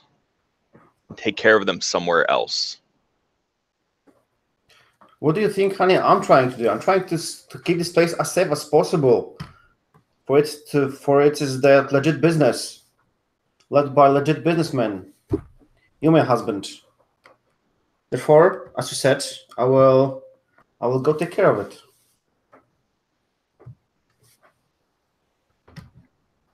And I would like you to prepare a cocktail party. If I'm not sure if here or at home, we need to meet someone. I need to meet someone. Yeah. I think that's how I would phrase it. I need to meet someone. How many? I'll take care of it.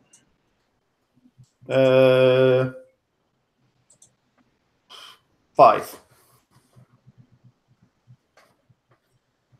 Tonight?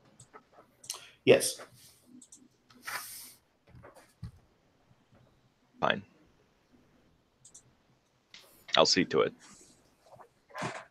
And I just turn away from you, to my data pad and start, typing in, stuff. Yeah, and I would just now really turn to the door, but leave quietly, having the situation somehow resolve. Does this count for me getting the truth out of someone about their loyalties? I think so. I think so. That was a pretty hard scene, and that was definitely a thing that you're going after. So yeah. You guys never asked me to roll on a move, so I was really close to saying, like, are you proposing a deal? I don't know.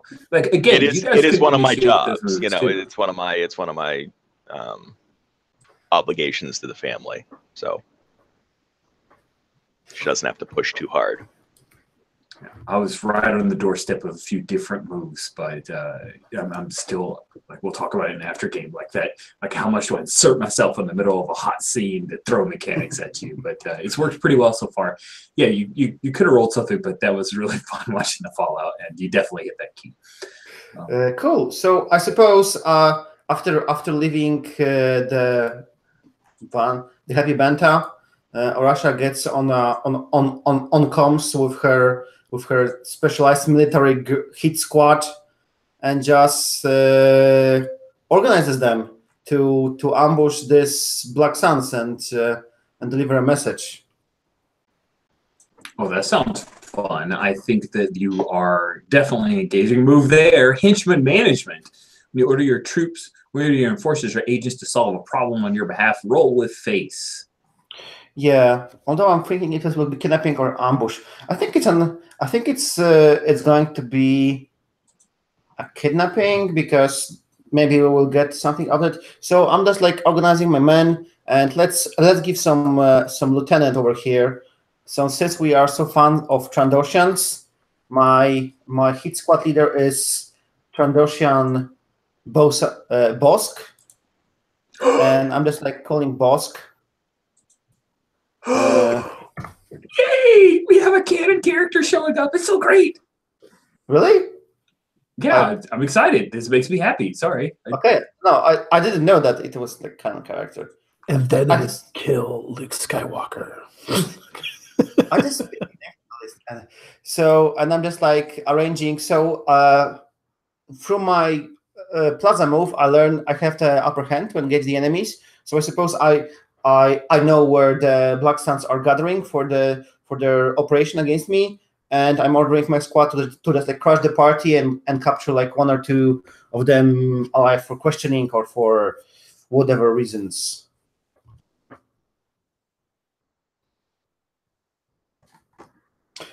So you want me to engage the Yes, management? please engage the move. I was just grabbing a picture of Bosk because I got overly excited about that. And go ahead and roll with face. Cool. Cool. I have +1 because I'm ordering a kidnapping over here. Okay. From my henchmen who are military trained. We'll see how this will go. Reroll selected. No, it's a fail. It's a fail. Okay. We'll figure out what goes on with that. Let's see. The fail. On a miss, everything goes to shit. But it wasn't your people's fault. You know how it is, FA. No plan survives contact with the enemy.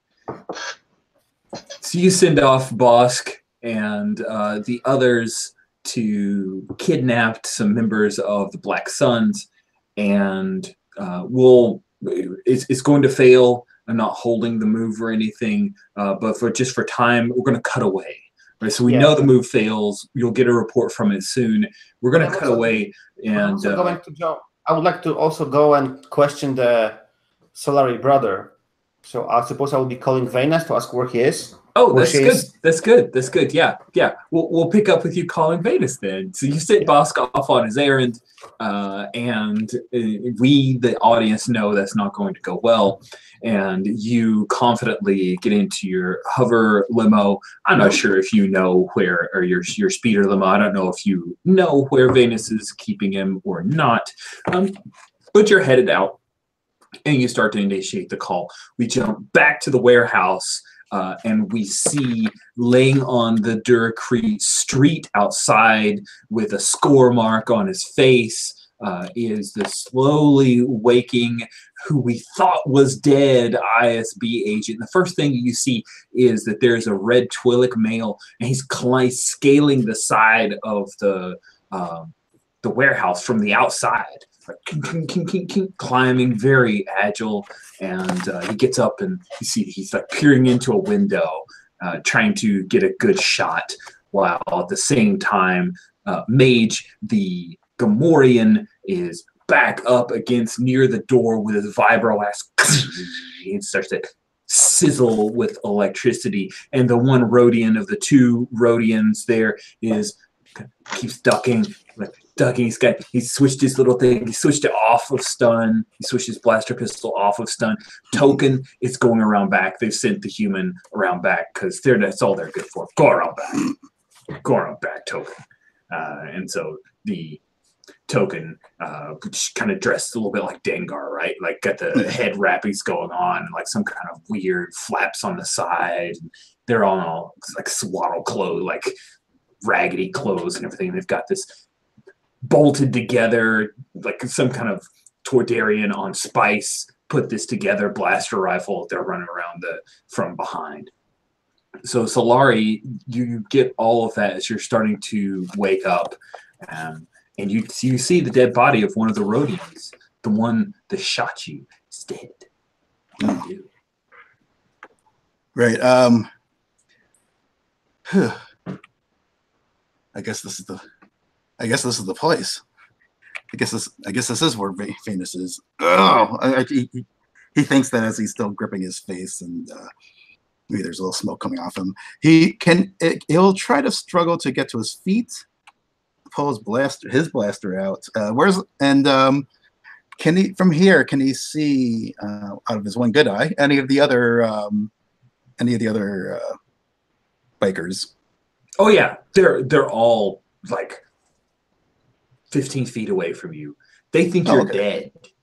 Like, they shot you in the friggin' face. Right. They're so badass that they just walk on and they're going to try to take out Venus and kill Kanan, probably on accident, on purpose, possibly. I'm so badass, I'm still alive. So let's see if I can return the favor with interest. I'll just see if I can just start I'll just try to start blasting as many of them in the back as possible. Awesome. So you're turning to violence. I'm giving you a +1 forward. That's going to offset your -1 ongoing. So it hurts, like your eyes kind of squeeze closed from the pain until you get some medical attention. You're kind of a one-eye guy. You don't have much depth perception, but you've got the drop on them. So go ahead and turn to violence. Roll with savagery. Yeah, savagery is not my strong suit, unfortunately. It's not, and you don't get XP on a fail, as we found. Oh yes, or else I'd be an Imperial Guardsman. So let's see what you can make of this. Walk around the cool red cloak. Oh come on! Oh, I forgot to change the dice. Oh man, those dice are such betrayers. Are you even once again? I keep getting a 4. Okay. Or screwing up, excuse me. But I'm still farking up. But yes, well, make that a 3 because I'm not savage by nature. And I'm going to delete these dice. Be gone from my sight. Oh, man. So here's what happens. You line it up. Your hand's a little shaky. You squeeze off a shot, and you take out the other Rhodian. Like, blast him right in the side of the face. And he falls to the ground, falls to the Duracrete. And that's when Mage looks around, and he's going to come after you. So he charges you and basically lowers his head. He just slams into you. And you are about to get carking hurt. So he hits you hard. You take a stress, and he's about to bring that vibro axe down on you. What do you do? If he brings the vibro axe down, it is not going to go well, sir. Right. I'm just going to try to roll to the side. And hope I don't get split in half. All right. Push your luck. Yes. Is that an action move? Yeah, it's an action move, right? It is. Sorry. Roll with grit. Roll with grit. Okay. -1, then +1 for the grit. And so it's a straight up roll. Let's see how my new dice do for me. Apparently it's just me. Holy no. shit. Oh, you know, I've got 1 full game session to make a new character. You know, whatever happens, happens. I made my peace with it. Play out of 3. Go ahead. I decided. Would it be? Well, anyway, I'm sorry. No. What? Oh, I was just thinking if I do manage to get Rosmer killed, I would like to play Kanan in my afterlife. But we'll see if that actually happens. All right. So you've got to move here. we're gonna have you got carking blasted. Sure did. Roll. So it's not a blaster pistol or a small weapon. He is not an amateur. He is trying to kill you. You do not have cover, body armor, or a bodyguard. Go ahead and roll. It's a flat roll. Flat roll. And I'm not the -1 on going for the wound. I'm not applying that here. It doesn't feel right to me. So it's just I think it goes otherwise. If it's not a small weapon, then it's like +1. If he isn't wearing body armor, then it's no. No. You want to roll high in this game. In harm, you want to roll high. Yeah, I forgot. Yeah, I'm sorry. If you miss on harm, you're toast. Yeah, I'm sorry for. It's okay. No, it's cool. It's a weird little move. It's the one that always flips. Not always, but a lot of times. So I noticed that there's no aid move here, right? No help move. There is. Oh. There is. When you want to help or interfere. So you could definitely try to help with this. When you help or interfere after a PC is rolled, so you can let him roll, you wager stress up to 3 and you roll. And you roll plus the stress that you've wagered. Oh, there it is at the bottom. Yeah, of course. What was your let him roll, and then we'll see how bad it is. Well, I was asking what your roll for the dodging was in general. I think that was a push your luck move, yeah. if I recall correctly. Yeah. What number did you end up with? Oh, I ended up with a 4. Oh, sorry. I couldn't help you anyway. So yeah, there's no. Yeah, I'll maybe help you here. I think. Well, I was going to say also, if there was no help move, that maybe since Venus is like looking out for Rosmer right now, that she might count as a bodyguard, but I didn't know if that was like a more specific thing you were thinking. What's a bodyguard? Is that a move you're talking about, or that's one of the conditions modifying the harm move. I would imagine you'd have to actually physically be there. I'm okay with that. So let's see, the harm, you got a bodyguard. If you have cover armor, you're a bodyguard. Sure, yeah. You're trying to help, so I'll allow it. Okay. Like a judge in Law and Order, no matter how weird the shit is throw at me, I'll allow it. Yeah, so that's a +1. Roll +1. Here we go. Comes out of 4. 8. Okay, so the +1 actually didn't push you anywhere, but it was nice to have. On a 7 to 9, you choose one, and the shooter or axer chooses one. Okay. Well, I've already got 2 out of the 3. I don't know if these things compound. Yeah, you can have -2 ongoing if you want to make it painful. Yeah, I think I should. Yeah, I think that's what I'll go. Pain upon pain. So I'll take the painful option. Awesome. Cool. So you're now at -1 ongoing until you get medical attention. Would that be -2 because of my previous one? Yeah, sorry. It is a total of -2. And I'm sorry, it's Star Wars. Sure. It's bloody. He chops off your arm. So you hold it up, right? To block. Gotta have a dismemberment. He chops through the arm. It's bloody. Was it my shooting arm? I'll say it's your left arm. You can still shoot. I'm nice. Okay. I'm nice. I just took your left arm. Just call you righty in pain. It's bloody. You'll die without immediate aid. So yeah, you scream out in pain. It wrenches the vibro axe. Well, this is a vibro, so it's not much wrench. He like pulls it back, and it's like throwing blood. It vibrates, and your arm. We have the camera shot of the arm, right, with a white Imperial ISB uniform and then a bloody stump. And yeah, you're rolled hurt, sir. Oh my, Kane is looking pretty good right now. All he's got is just a bloody nose. So we will cut back in, and you do this, Venus, like you fired on him. You actually hit him in the back, like you hit him, Mage, the Gamorrean, in the back. Pew, pew, a couple of shots fire over your head, and that red Twi'lek like snuck up and was firing through one of the top windows on like a 3rd story type in the warehouse, looking down at you. What do you do? Damn it, Solari, you should have stayed down. So that's a great line. Sorry. Mage is still up, or yeah, Mage just finished off Solari. Right, but I He's- shot him in the back. You shot him right in the back. It probably hurt him. He grunts, but he's crazy. He Right, must be on some kind of spice, remember? that's right. Yeah, so I'm sure I have some cool gear I'd like to bring into this real quick. I have specialized weapons. Okay, nothing particularly awesome. Yeah, so I'm gonna say in like my native Nautolan tongue, like while like rolling like out of the building, trying to get out of the range of this Twi'lek and the skylights, you know, I'm gonna say like time to meet your brother or something like that, right? And I'm gonna try to take out Mage utterly. Oh, sweet.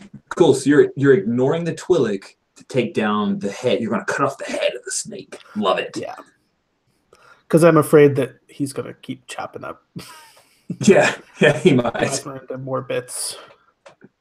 Sweet. Turn to violence. Roll plus savagery. Okay, and I went ahead and took the XP from hitting my key from going into that Absolutely. situation, so I actually have 3 savagery now. Oh, man, you do. Look at all that savagery. So savage. So savage.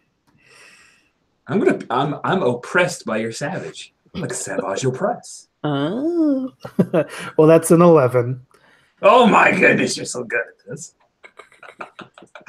Oh man, so you turn to violence, roll with savagery. On a hit, trade harm is established. On a 10+, choose 3.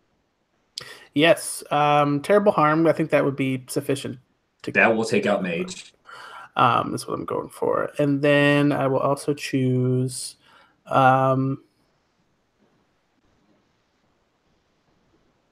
avoiding collateral damage because I don't want to rough up Solari any more than I have to. Okay. And I'm going to suffer little harm. I think I'd like to place myself in a position where I may be in a blind spot or behind some cover or something so that the Twi'lek's All right. not. Cool. So, yeah, what happens is you fired, you hit him in the back. Mage looks like maybe he was going to kick just to make sure the ISB agent's dead. You fire again. He turns, and he actually like scrapes it along the Duracrete a couple times and charges towards you. You fire off like 4 more shots, and it's not until the 4th shot to where he staggers. He comes through the doorway, and he's headed towards you like, my God, what's going to stop this guy? And then bam, you hit him right between his big piggy eyes, right? And he falls to the ground, smoke coming out of the hole. And meanwhile, the Twi'lek has fired on you a couple times. So you're going to take a stress from that, basically the whole harried action of it, but you avoided harm. So you still have some cover. You've got Kanan out there screaming like, get me out of here! Get me out of here! Come on, I didn't do anything! And you think his brother's dead, but you're not sure. So what do you do, our wonderful, incredibly savage assassin, Vanus? Yeah. I think like I'm looking for this perfect opportunity, right? Where like the Twi'lek is like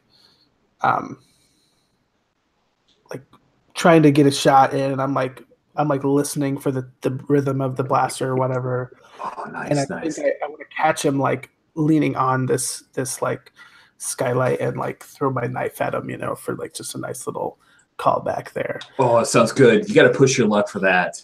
Okay. Yeah, roll with grit. This one's crazy. You're being bold, and you want to get off a signature kill. Signature kill. Okay. Man,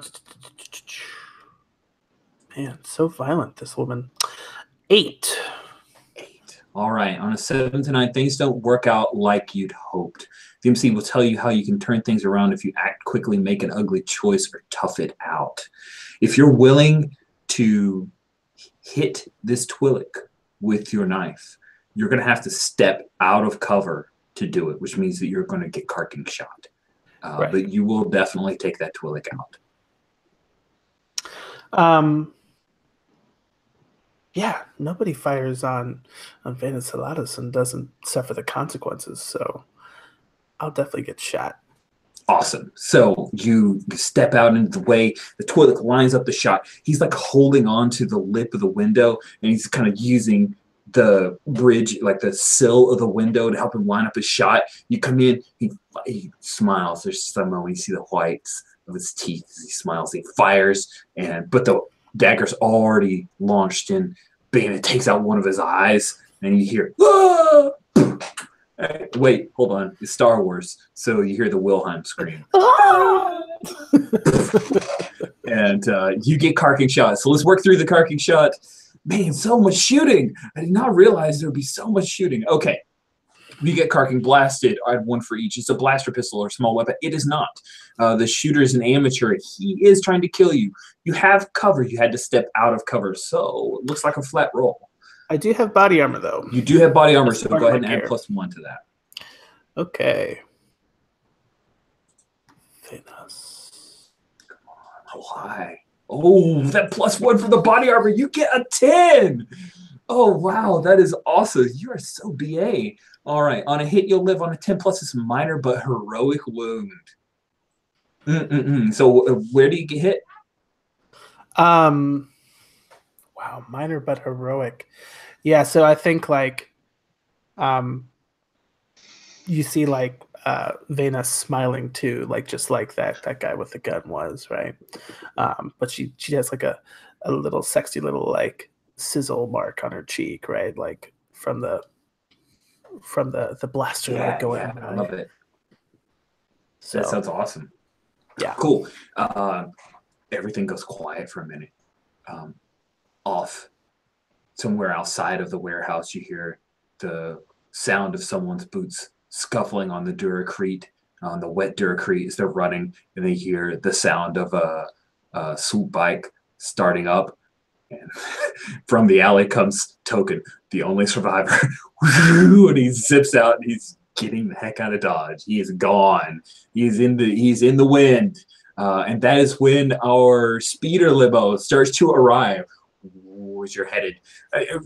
You ignored the call. Like nobody answered for some reason. So your driver, Orasha, your driver picked up speed, and you arrive here at you see there's like smoke coming out, right? And there's a few dead bodies, and then an arm, and an ISB agent. If this is like shortly after, or is this like immediately after? I kind of like. Is it okay if it's immediately? Does that feel fair? You can pull off a quick thing if you want. Oh, well, maybe it's not. Paul had to step away, so you've got a few minutes. What do you do? So I think that when Rash is like pulling up, right? Mm-hmm. Maybe I've got like some sort of trauma patch or something on the stump, but he's probably unconscious. Oh, that's cool. Yeah, just I like that. Him and his brother like propped up next to each other. But I want to be like feeding these bodies into the NutriTube, like or whatever. All right, Bantha's in a blanket then. Yeah. I'm sorry, flatmates forgot the keys and we're moving in and out. Oh, no problem. Everything okay? Yeah. Hopefully they will leave me in peace now. All right. So what we did is we backtracked just a little bit, and as you arrive, Venus is getting rid of some bodies. So how does that go? Yeah, I got a 10, so I'm gonna clear my stress track. Yeah, nice. You get rid of the bodies and clear a stress track. You are so good at this body getting rid of thing. So as you start to wake up, Rosmer, you hear the chirp from your comm unit. You know that it's been reported, like shots fired, shots fired. You could maybe do something about that if you have your wits about you. Now, you have received medical aid, so I'm going to say that your -2 ongoing is gone because you got medical attention. Undelightful. Yeah, I'm nice that way. So yes, I hear that, and I'll get on the comm, and I'll say, "This is." I'll say, "This is Agent Solari. There's a got dusted up with there's a dust up with the and I'll say whatever the code for unaffiliated speeder gang. They're neutralized, but I'm badly wounded. No, actually, no. He says, I think his priority is just to keep the heat away because I don't need anyone seeing the company I'm keeping currently. So I'll just say that I've got it under control. I'll try to play it off like the situation's fine and there's already official. Yeah, there's already like the law's already on. The coolant leak. It's all fine. We're all fine here. Okay, cool. I think you're trying to justify your behavior here. Roll with face. Okay. So, I got to remove mine. Do I still have that -1 to my face from my humiliation from my rival agent? I'm gonna say no. I think that was like a -1 ongoing or a -1 forward, and okay. I know you've rolled face since then, so you're good. So okay, so flat out roll. Let's see what happens here. I rolled a 5. Okay, so you change dice, and those dice also don't like you. So it must be me. Yeah, must be me. Yeah, must be. It's not the randomizer. Cool. You hear on the comms the voice of Tennis DeRay, the ISB agent who doesn't trust you at all, and she says, "Understood. Well, we still have to look out for your well-being on our way." And I'm going to give you a stress for that, and they are. I think I'm. Yeah. Does that top me over? It does. It tops me over. I'm at 5. How does we give 5 stress? I don't even. Wow. I've never seen that. Stress. Well, leave it to me to spark things up enough. You can never have more than 5 stress. Your stress track is filled. Okay. So now with more moves that tell you to mark stress. You can't choose to mark stress either. If your stress track is filled, the MC can call for you to make a stress move whenever they want. Okay. Well, I'm in full-on panic mode as soon as the call ends. I'm saying, "All right, Casper, we gotta get the fuck out of here now." Nice. Oh, well, I just step away. I think. I'm sorry. I think I think. Oh, yeah, we've lost our. We lost our van. So let's cut away from you guys if you don't mind. We'll catch up with Vashta. Vashta. Arashane has left you, but you don't think she's left you. She left you in charge of a big party and didn't bother to tell you who for.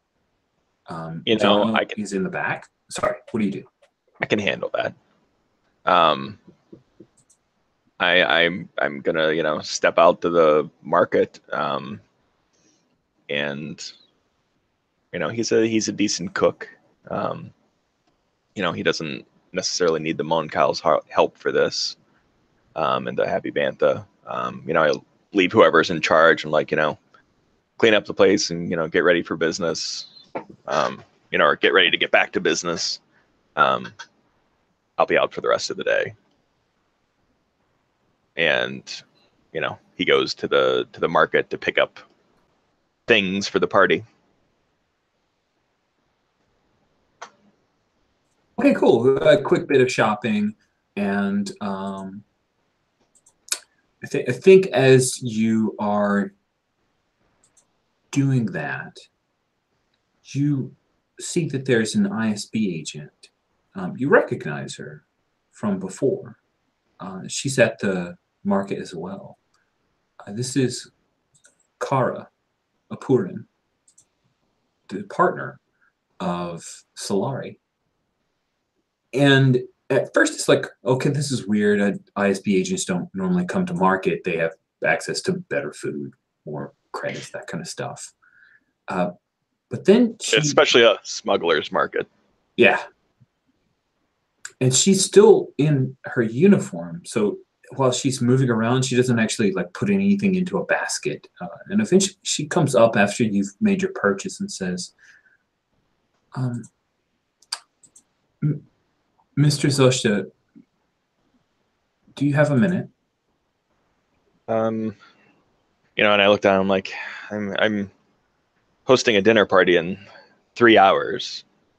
It won't take that long. I can walk with you if you like. That's fine.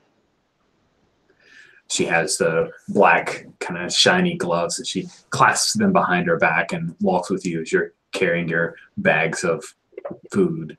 This about the incident earlier today? Yes, I wanted to check in. I know that you're the proprietor of the Happy Bantha. Are you all right? I'm glad not many were hurt. It was unexpected for Trandoshan just to... He just wanted to hurt people. I don't know why. Well, I may have a suspicion about that Trandoshan. I ran his idents, and it looks like he's not a very nice guy. Have you ever heard of an organization called the Black Sun? One of the most feared gangs on Coruscant. Second, I've heard only to, you know, and Eileen, like the Hutts. Well, we don't have to worry about the Hutts anymore. Emperor Palpatine took care of them.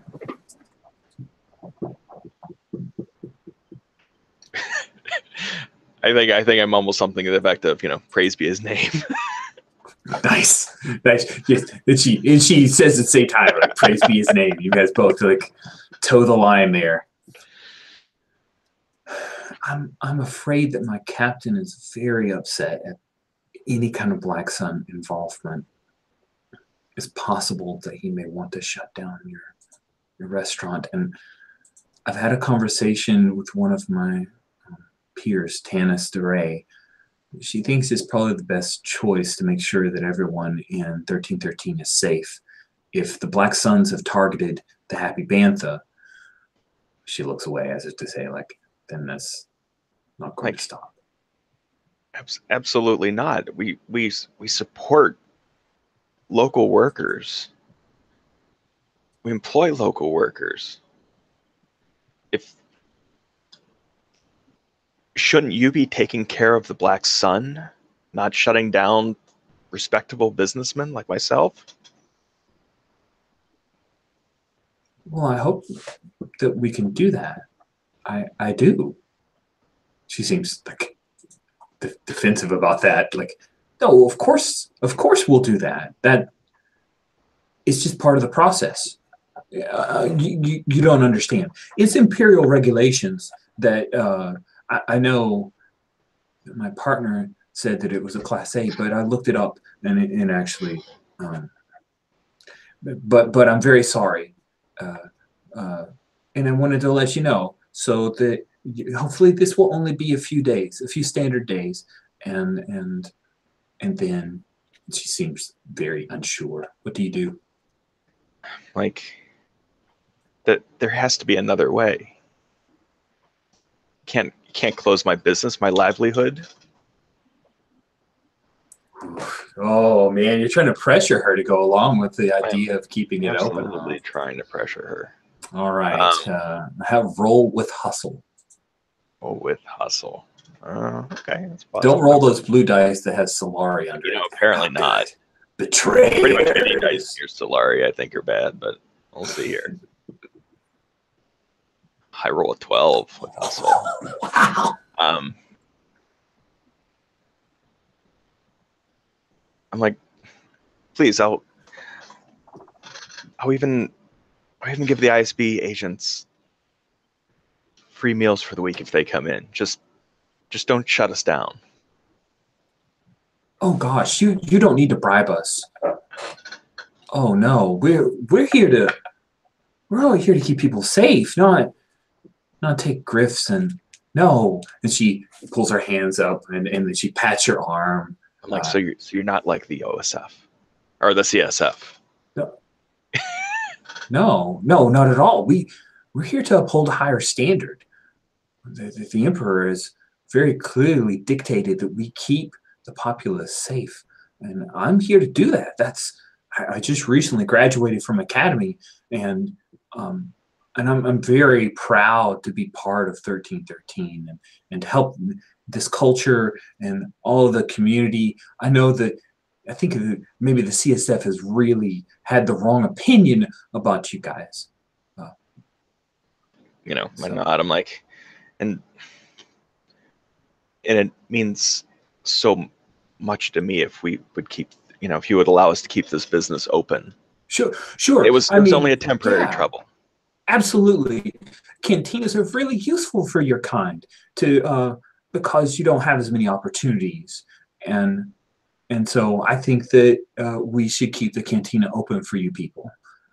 You know, he's twitching a little bit, but he's like, yeah, yes, of course. Good. Oh, this is very challenging. We do not have this in any of the role plays at Academy. Well, good luck with your supper, Mr. Zoshta. Thank you, Kara. Lieutenant or Sergeant. Kara's fine. Kara's fine. Just maybe, maybe under my training officer, you should probably, you should call me Agent Upurin. Agent Upurin. Thank you. Thank you.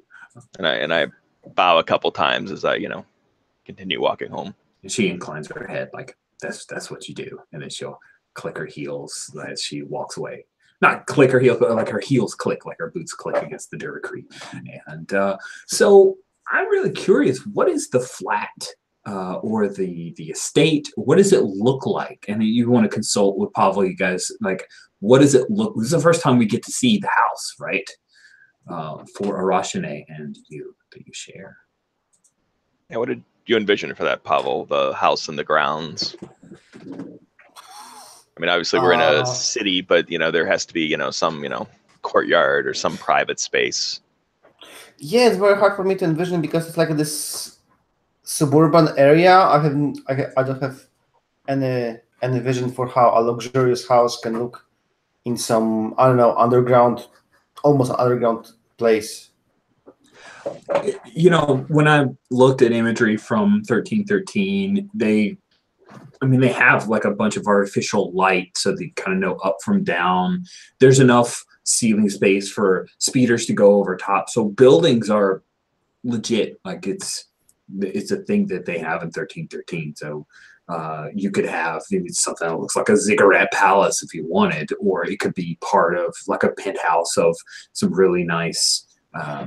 Yeah, I think space is too expensive to build like a mansion. So I definitely think it's like a penthouse on top of some building, maybe with like a floor below ours. It's like, I don't know, a garage thing to completely separate us from anyone below, and you have to like arrive there with a hover car, and then two levels, some gardens on top.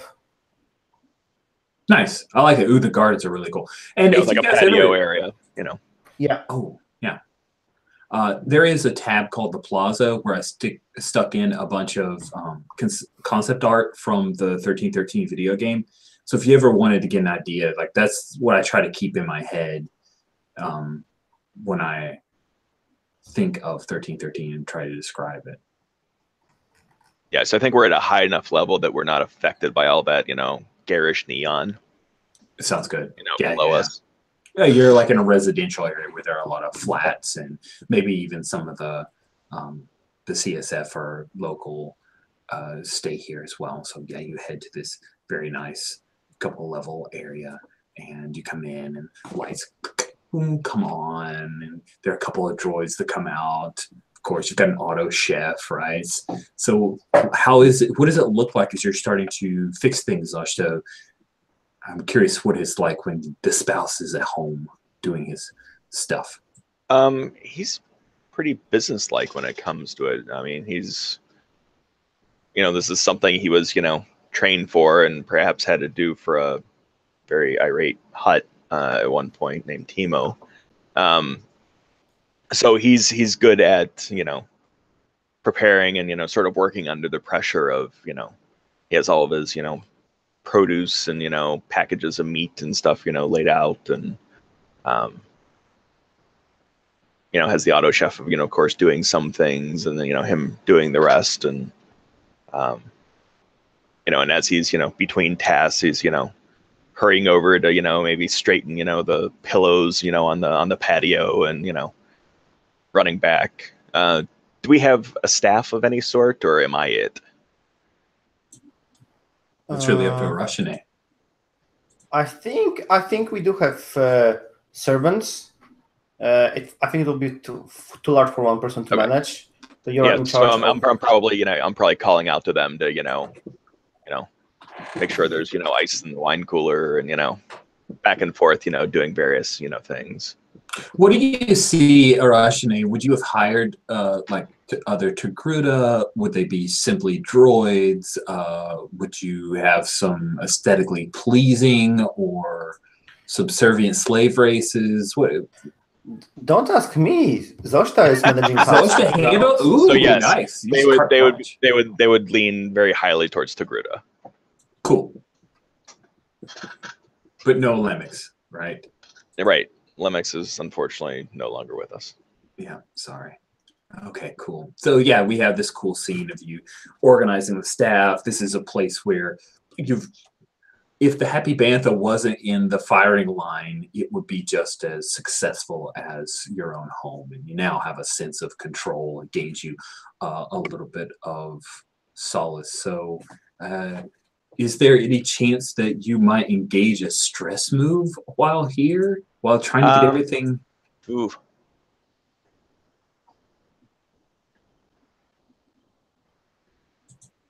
Yeah, I think as I'm looking at my watch and it's getting much closer to time for this dinner to start. I do start yelling at one of the Togruta who's not wearing his proper uniform. Okay. He's substituted, some other, pair of pants for, what he should be wearing. And, Russia's very particular about her staff and, maintaining that air of, officialness, to her dinners. Okay, but so when you verbally abuse or shame someone, you need to care about them. So tell me a little bit. This is, let's say this is Zavashi. Zavashi. Tell me about them. He's a younger Togruta, late teens. Someone that I've been trying to give authority to replace me. Here, if the Happy Bantha really takes off, someone who can manage the household in my absence. And, I've given him, more duties and more, respect than, a few of the other Togruta who just aren't as, sharp or ambitious. Nice. And he's not wearing the proper attire for a dinner party, so you just lied into him. Awesome. So when you verbally give me a little taste of it, So he's there. He comes in, he gives a report. I've arranged all of the place settings. Zoshta, it looks excellent, and you notice that he's. I look over and I look down. I'm like, but you're wearing green pants, not gray. How do you expect Russia to react if you come in and you're clashing with her outfit? There's a reason we wear gray. You know that. Nice. When you verbally abuse or shame someone you care about, roll with face. On a hit, your words hit hard, and he will have to mark stress. Roll an 9. Okay, on a 9, you clear one stress. Okay. Which is pretty good for you. You're not that Yeah, bad I was. But I was going to get up there before the end of the night. Oh, you think so? Awesome. Likely. Cool. So good. We'll cut away. He looks. I'm so sorry. I'll go change. I'm so sorry. And yeah, he heads off, and you lose some stress, but you also feel just a teeny bit guilty about it. And Under then a lot of pressure. Right. This is the worst. And I think what's happening is like a runner, one of the Togrutta's staff, like a kid, he comes running up and he says, "They're on their way." And then we'll cut away to catch up to our crime scene. This is a pretty messy crime scene. And ISB agent, you are in pretty bad shape. Sansa arm. I can't stick that back on. You'll need a cybernetic replacement. We also have Venus, and your brother is still in that warehouse.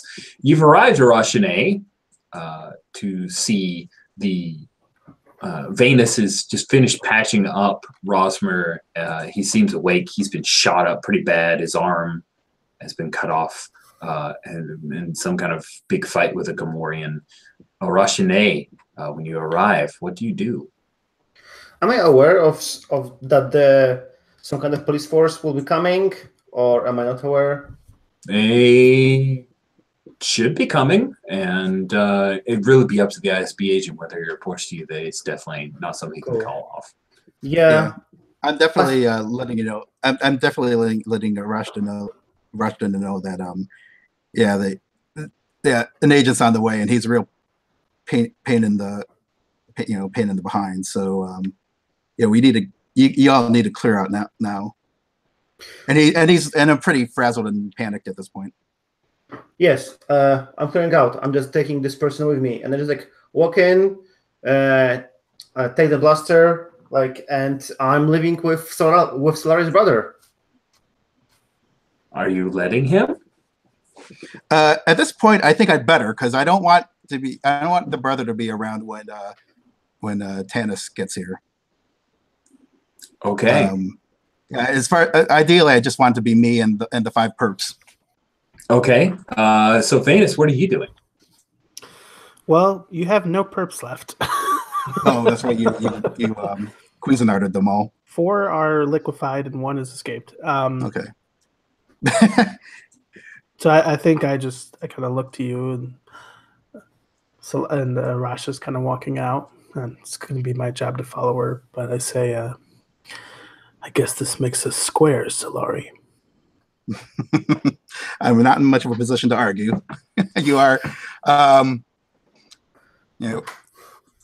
He might say that it would have been helpful if you left one of the bodies there, actually. But whatever. Bygones, right? And he says that really kind of bitterly. So I think I stop in my tracks a little bit, and I say, "We're both survivors, aren't we, Solari?" You call this surviving? Well, at least you're not edible paste. Oh my god! Well, it's good to know that things can always get worse. Yeah. Though I think if I found myself in that uniform, I'd probably jump off the nearest skyscraper. Hey, V, you coming? Meep. Yeah. All right. Okay, cool. So I'd like to engage a move here. Oh, okay. When you flee from Los Federales, which in this case would be the ISB. Actually, I don't know. Flee from the ISB. When you flee from the ISB, roll with heat. On a miss, you get away clean. So this is another one of those where you actually want to miss. And you guys tell me who's leading the roll. Is it Venus or is it Arashne? The question is, are we escaping or are we just leaving the messy crime scene? That's a fair question. I think maybe since we have one more session and you guys did a lot of good work there, I will say leave a messy crime scene. Cool. Still roll with heat. I suppose I should roll, Makes even though sense. it will be horrible result now. Yeah. I mean, like, are you driving the limo? Who drives the limo? A chauffeur. A chauffeur. Okay. Well, it's under your authority. So. Yeah. And just the two of us and someone with his hands roped to the behind his back in the limo. So, yeah, let's see how it can go. It's a miss. So You lucky thing, you. Really? On a miss, you exit the scene. Wow. You tell the MC what potentially incriminating evidence you've left behind. You left behind me. Yeah, I'm not sure. So, what could I left behind? I wasn't there long. Well, it also could be Venus could have left something behind as well. Yes, what potential incriminating evidence? Blood. Well, I think that for some reason there was a camera watching some other warehouse, and if they pull the footage, they will definitely see us leaving. I think that makes sense.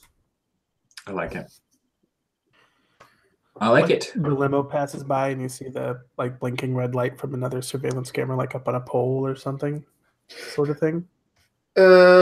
Yeah, well, yeah, whatever it was probably will show in the footage, me getting into the warehouse, me with someone outside, limo open, and then you standing up. Well, if there was a camera, it probably will. Maybe it will not show entire the shootout, but at least us leaving, getting into the limo of someone, stuff like that. I have it. The cameras normally don't work here. But it turns out there was a 2-1B droid that was there. Yes. Perfect. Droids. Forgot about them. Carking 2-1B droids. And so we cut to, and I'm going to do this to move along a little bit of time because I have kind of a cool idea of framing a couple things I want to do before end of session. So Can I at least try to question this this Solari brother, because I'm trying to finalize this deal from the last session that. Oh yeah, sure. Yeah. Let me. Yeah, we'll follow you, and then we'll do the other stuff. So you guys, we jump ahead. I assume you've got the Pike Syndicate are coming to dinner. Is that who you had invited? Yeah, but I just want to question Conan Solari while we. Yeah, no, I know. I'm just trying to figure out. Pike Syndicate. You've got to do that before the dinner. So you've got Conan Solari. He's got the bag over his head. You see there's blood stains on the inside of the bag from where he's been beaten pretty bad. Venus is there, I assume, sitting in the seats that face you. And what do you do, Arashide? Just please take the back of his head. Just make sure not so that he doesn't bleed on the couch. Cool. You pull it off. You see that his nose has been broken. His eyes swollen up really bad. There's part of his cheek, and there's a good bit of blood there on the side. He's been beaten hard. His shoulders are slumped. Conan, what a pleasure to finally meet you. You've been a hard bird to catch. I've actually got a very, very simple question. Who are you meeting, and why were you meeting them in the Happy Banta?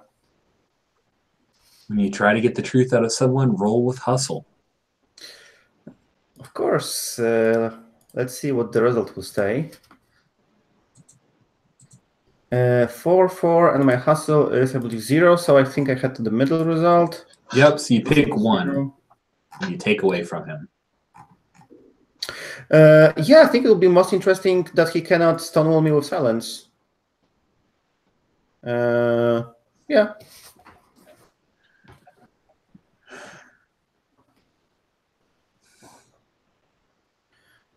Listen, Listen, I was just trying to look out for my brother. He's got so much trouble with money. We don't have enough credits. Now he's gonna have to get he almost died for you. Listen, it was the Pikes, okay? They want to move in. They want to make you weak. And I was asked to talk to the cook. He was going to go with me for enough credits, just so you know. You should be pissed at him. Do I know which cook does he mean? He means Huli, Ixilith, your Ithorian cook. He means the cook, your drug cook, the person who knows all the formulas to mix up the spice and make you all your money. Oh, this one. That doesn't sound like Huli. Who's a good guy. Yeah, the intel was that you were meeting us someone from other cartel. Credits walking, or credits talking. Voodoo walks, man.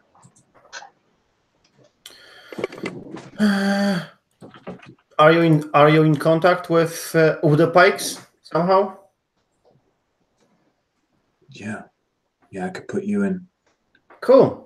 So you're gonna call them and you're gonna tell them that my organization is as strong as it have ever been, and that if anything they should pull it to their pants. Sure. I'll do that. Good. I'm glad that we understand each other, and I hope that you will not cause another messes like today, where your brother almost lost his life and we had to leave him in the alley. Just think about him. Okay. I'm of course completely twisting this from what I've seen, just to make him feel a little bit guilty and cooperate. Okay. The contact is Core Pike. He's the one. I'll tell him to lay off. Cool.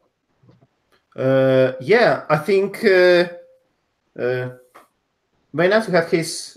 Yeah, he probably has his comm. So I will just close the window so that it is completely quiet, and then just say, yeah, I'm waiting for you to call him and tell him that everything is cool, organization is strong, and to watch out. And he does. My blaster on my lap, of hey, don't do anything funny, He picks up the comm and he queues up an ident, and after a couple of beeps, you hear the sound of some music off in the background, and the voice of a Pike. Pike's voices, right, because they wear these weird encounter suit type deals, they're modulated, and he says, "You're not supposed to contact me on this line, you fool. Listen, this is hot. You've got to know. That cook, he won't turn. He won't flip. They're on to me. I need you to back off, or they're going to take me out." He sounds nervous, and after a moment, the Pike answers, "Understood. Don't ever call me on this line again." Yeah, of course, sure. I'll work up the chain. It's no problem. Okay, Core? Shut up. And then it's a click, and he's broken the connection. Cool. So I suppose as a closing shot for the scene, we will see the limo stopping on some lower level, me just opening the door. We are somewhere in this district of ours, and then just Venus, cut his chains, please. Thank you for your cooperation. Kanan, I'm expecting the next payment to arrive on schedule.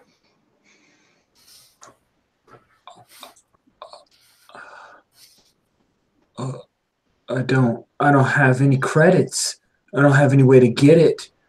The Pikes were feeding me credits. I can't pay you. Give me a job at the Bantha.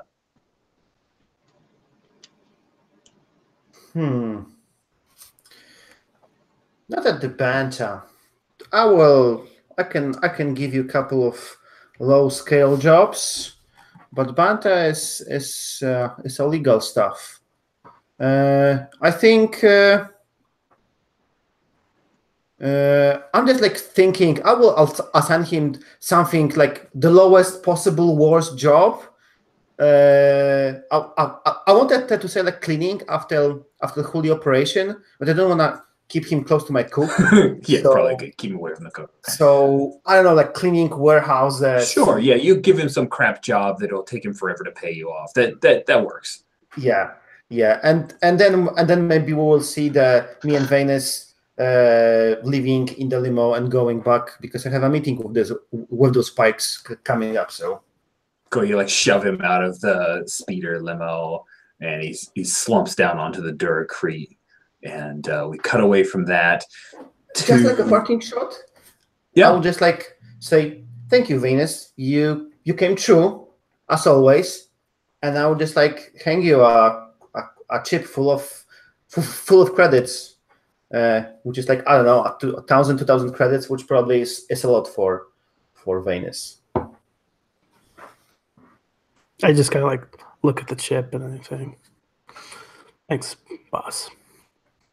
Just in case you need to clean the guns or buy yourself something fancy. Yeah, of course. See, we cut to Venus standing in front of a mirror going, but isn't this fancy? No. No, we cut C from there. I would We're much not going rather to have or something. I want to have the cocktail party. The cocktail party needs to happen next session because that's just oh, so good, so good. But we're going to cut our final scene of today's session is the Bantha tank, where we see in White Underoos with a brand new cybernetic arm. He's going to look super obvious cybernetic. Say Bacta? Did I say, what did I say? Bantha? Bacta tank. Sorry, Bacta tank. Thank you for that. The Bacta tank.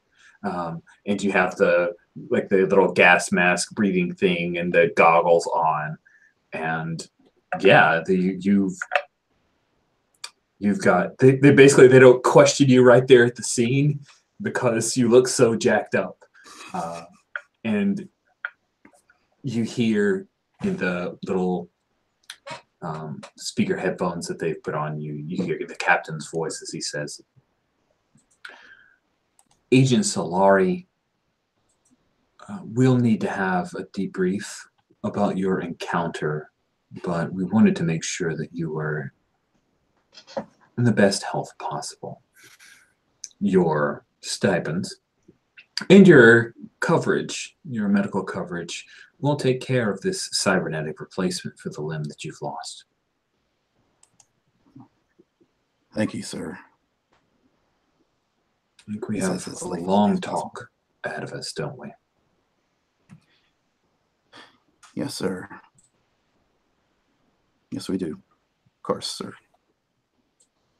And then we have some like imperial music. Vroom, vroom, vroom, vroom, vroom. And that will be the end of our session. Cool. So there's no end of session moves for this thing that I recall. Just want to double check. But we will talk about keys because I think some people marked them as we were playing, but I want to take a chance to look them over. Arashine, I think you violated your family's boundaries to protect them a little bit, even though she burned off a key or he burned off a key. I think you were doing that. Do you agree? I think that the violate is the stuff like I hired. I didn't do it on the screen, but I think I totally like hired some mercs to work and protect the legal mercs to protect the legal Bantha, the happy Bantha. So that's more like violate. Right. That sounds great. So mark an XP for that. I remember that conversation. That's perfect. What about paranoia? Yeah, I think I hit it again when I was questioning Kanan. Yep, I agree. Absolutely. I think I actually should clear the key because I think you should too. Expose someone's betrayal to their family or employer. Yeah, so I think I have like 2 experience, and I clear this key because I did expose something. So cool. So then go ahead and look over the keys. Next session, you can replace paranoia. You can always do it with dirty hands, which is another default for the Druglord, but there are other keys out there for you. Let's go to Rosmer for your keys. Schemes. That's been a tough one for you, and I'm sorry. I don't feel like I've given you enough opportunities for 2 sides against the other. Yeah, the only thing I could think of is, I did I did push back on Arashane when I found out that he had taken my brother into custody, and I kind of like just told him flat out that or at least tried to tell him flat out that I'm the one who takes care of my brother and including discipline. I don't know if sure, yeah, that one's close. Let's do it. Let's do it. So I can like mark XP for that. Certainly haven't. I don't think I've turned that key yet, so to speak. But there's at least that much. You definitely hit debt. You definitely hit debt. Having oh right, yeah. Pay people off to help your brother. So yes, so that's 2 out of 3. All right, awesome. Zoshta, you did a good job of indicating keys, but Mercy, was there any Mercy that you think you were able to hit? I don't think I headed off a violent encounter at any point. I sort of expect to try that with the cocktail party. Yeah, that's a possibility. So I'm sure there will be a violent encounter there. No, I mean, we didn't set that up. I'm sure it's going to be nice. Good food, good people, nice stuff. All right. Venus, Indomitable, you definitely hit that one like once, twice. I don't know. How many times? At least once. Didn't surrender, so you can't clear it. How about Duty? What do you think about that one? So I took an XP last time for kidnapping Kanan. I don't know if I take delivering it again. Kanan's a pretty good one too, and him copying and you being part of that. I think that works for me. You were definitely put myself in danger and stuff. So you definitely protected him. I think you did. So yeah, I think you hit Duty. Good deal. It's my duty. Duty. Awesome. We've got a session and a half in, so I would love to do Roses and Thorns. We're currently at the end of official time, so if anybody needs to go, feel free. If you need to go first, then speak up. Otherwise, we will run through this in 10-ish minutes. Roses and Thorns, as a reminder, this is our critical feedback for the scenario. Feel free to give feedback on Cartel, because this is the quick start. Feel free to give feedback on how I ran Cartel, how Cartel fits into Star Wars. All of those are things that I'm curious about for your experience. So we'll start with Thorns. Thorns are things that didn't quite work for you, aspects that you'd like for us to research to make sure that we have a clearer understanding as we come into the 3rd and final session of Hutt Cartel. So I will start with Steve. What Thorns did you have from today's session? Not many. We haven't really seen any of the actual narco portion of the action. Yep. There's not been any. I know we've been concerned with gang wars and such, but there hasn't been any instances of drugs being sold or used. Which is just a tonal thing, maybe. That I expected to see. Yeah, I did too. I was actually pushing stress in hopes of seeing it, and people went berating and beat down, which are totally legit. But those drug moves are pretty awesome, and I'd really like to see them in play. So and then likewise the Policia moves. We've had the ISB agent as sort of cover, but I guess I would like to see some of those brought to fray, where either the police crash the party or something in the future. Yeah. Thank you. Kind of stress it a little bit. Great notes. Thank you very much, Steve. Next, we'll go with Pavel. Pavel, what Thorns did you have from today's session? Oh, I'm just writing this down. I feel that you asked me to roll way too little. I think I rolled, I don't know, 3-4 times per session. So, and on the other hand, I feel that Rosmer rolled too much for like almost every interaction with the ISB, and that he's in so deep right now, and I'm like almost scot-free. I'm not sure what was the cause of this, because I did try to, in few occasions, to like suggest that maybe I should pressure, maybe I should like get the truth. When I ask Zoshta about his loyalties, so feel free to ask me for some moves. For beginning of the session, I had like a really bad approach to my key of paranoia. I at least missed on 2 opportunities to question someone right there in the scene when Zoshta was compromised. I just have like went, "What is this? What are you doing?" So, but I fixed it up later on. Yeah, I know that this game, Quick Start, has like not very clear combat rules, because it's like because there's no harm, and even when violence move says less harm, what does it actually mean? I think you should be maybe handing out more stress, and then also the combat should be like, I think, a little bit more compact. Maybe like, I don't know, maybe not to like resolve it with like one move, but just my fault, because in every combat move, I'm not sure if we remembered that if you don't take the option, don't take stress, you take extra stress just for being in combat. And then, as I understand, if there is no harm, you take more stress for just nearly avoiding the bullet.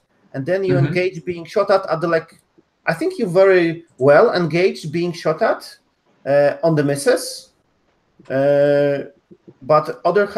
in other instances, I understand that the harm as stress. So I think maybe like quicker combat and then assign some stress as the result of being in combat. Fair. It did take up a lot of the session. That's a fair point. Yeah, that's all. Okay, thanks, Paul. And now I'm preparing closes. All right, good. Dozer. All right. Well, I'd like to give as many thorns as possible to my dice this session. Infinite thornage. Maybe the whole world. Maybe, yeah. But you should give thorns to no XP on a miss. So yeah. So also, I think first of all, I guess I can comment on this in the thorn section. I think I do feel like we need to, or I would like to seriously examine whether Rosmer is still playable at this point. I feel like, I mean, I can leave that up to you as the game master, but I wonder if it might be. I know we were joking about me just taking over Kanan in the next session, but you know, I'd be game for that if you think it'll work better for the story. I don't know if you have anything or want to try to come up with something to keep exploring Rosmer's story. I'm up for that too. I haven't given up on the character, but just for the sake of, you know, a plot line in the final session that would keep everyone together and the action as succinct as possible. I think it's worth considering that as a possibility. Okay, I'm wide open to the idea of you hop into another playbook and playing Kanan as the new Hawk. Like he ends up with a crappy gang. That could be really fun. Yeah. But also the Crooked ISB agent who's in a crap ton of trouble could be fun too. So think about it. We can talk about it during the week. I will say, you know, even though I've been, you know, I feel a bunch of stuff that was always, I always enjoyed it. Just the continual haphazard downward descent. Now the other thing is rules wise, I wonder if my opening move, I feel like perhaps it's having. I wonder if getting a 10+, my only unqualified. My only fully unqualified success of the session, if I recall correctly, you know, getting access to a witness, that being my brother. I wonder if that could have been played a little more directly, where he just immediately got access to Rosmer instead of having to jump through a couple of hoops, which I tripped over all of them because of my ongoing bad dice rolling.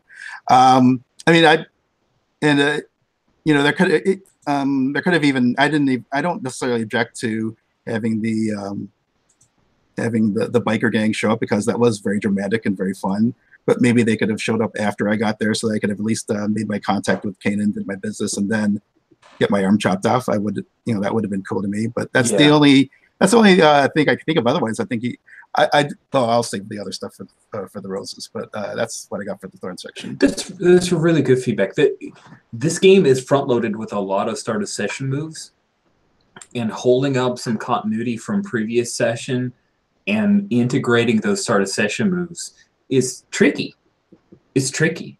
And I don't think I was fully successful in that. And I disappointed that your one success in the whole session didn't work out quite that well. So thanks for bringing that up. That's definitely something I'll keep in mind. Yeah, maybe we didn't set it up correctly, because we knew from the previous session that your brother is already in captivity of Venus. So maybe we should say that you can't have access to him because he's in captivity at the very beginning. Because that was also a result of my 10 plus from earlier session, that I got like a lead on capturing him. Yeah, it's weird, right? That's a yeah. It could have been. It would have been smart if I had gone for one of the other options, just to like kind of double our resources at the beginning instead of doubling up on the brother thing. So that is a good point. Cool. Last but not least, we have Michael Barford. What do you have to say for yourself, thorn-wise, sir? So I love the concept of the ISB agent or the interloper. I mean, I played one in a 1%er game. I played like the similar kind of undercover double dealing kind of fellow, and it was really interesting. I wish we could have everybody together a little bit more. Because I mean, we just got Rosmer like hooked in, and then he like got incapacitated and knocked out. So I guess I just would have liked a little bit more integration there. I mean, I think you did a good job of pushing that momentum towards there, but it just unfortunately came together at the end of the session, well, I guess the middle. I've been enjoying playing a hyper-violent character, but it does kind of, I guess, take up a lot of time. I'm enjoying it. I'm in the moment, and then I look back, and I'm like, wow, this whole session was me throwing a knife at one guy, and then next session was me shooting guys and throwing knives. And I'm worried that I'm taking up too much of the fiction with my gory, violent details, which may not be like tonally or our initial goals, like where we're going. Like you said, it's a little bit more telenovela, and like, look, maybe I should step back and let a little bit more spotlight shine on the tension between like Zoshta and Arasha or something like that, right? So a little self-thorn for myself there. Was that it? So I really liked playing with the ties, and I had fun like incorporating them into our relationships and our descriptions. I guess I do kind of miss there being like a little mechanical effect or something going on. I don't know, I mean, XP or what, but it was like, as much as I tend to like hate bonds in other games or whatever, like I want to like, rewrite this bond, so to speak, with Rosmer. Like, okay, now we're square. Now what does our relationship look like? Oh, then a giant train goes by.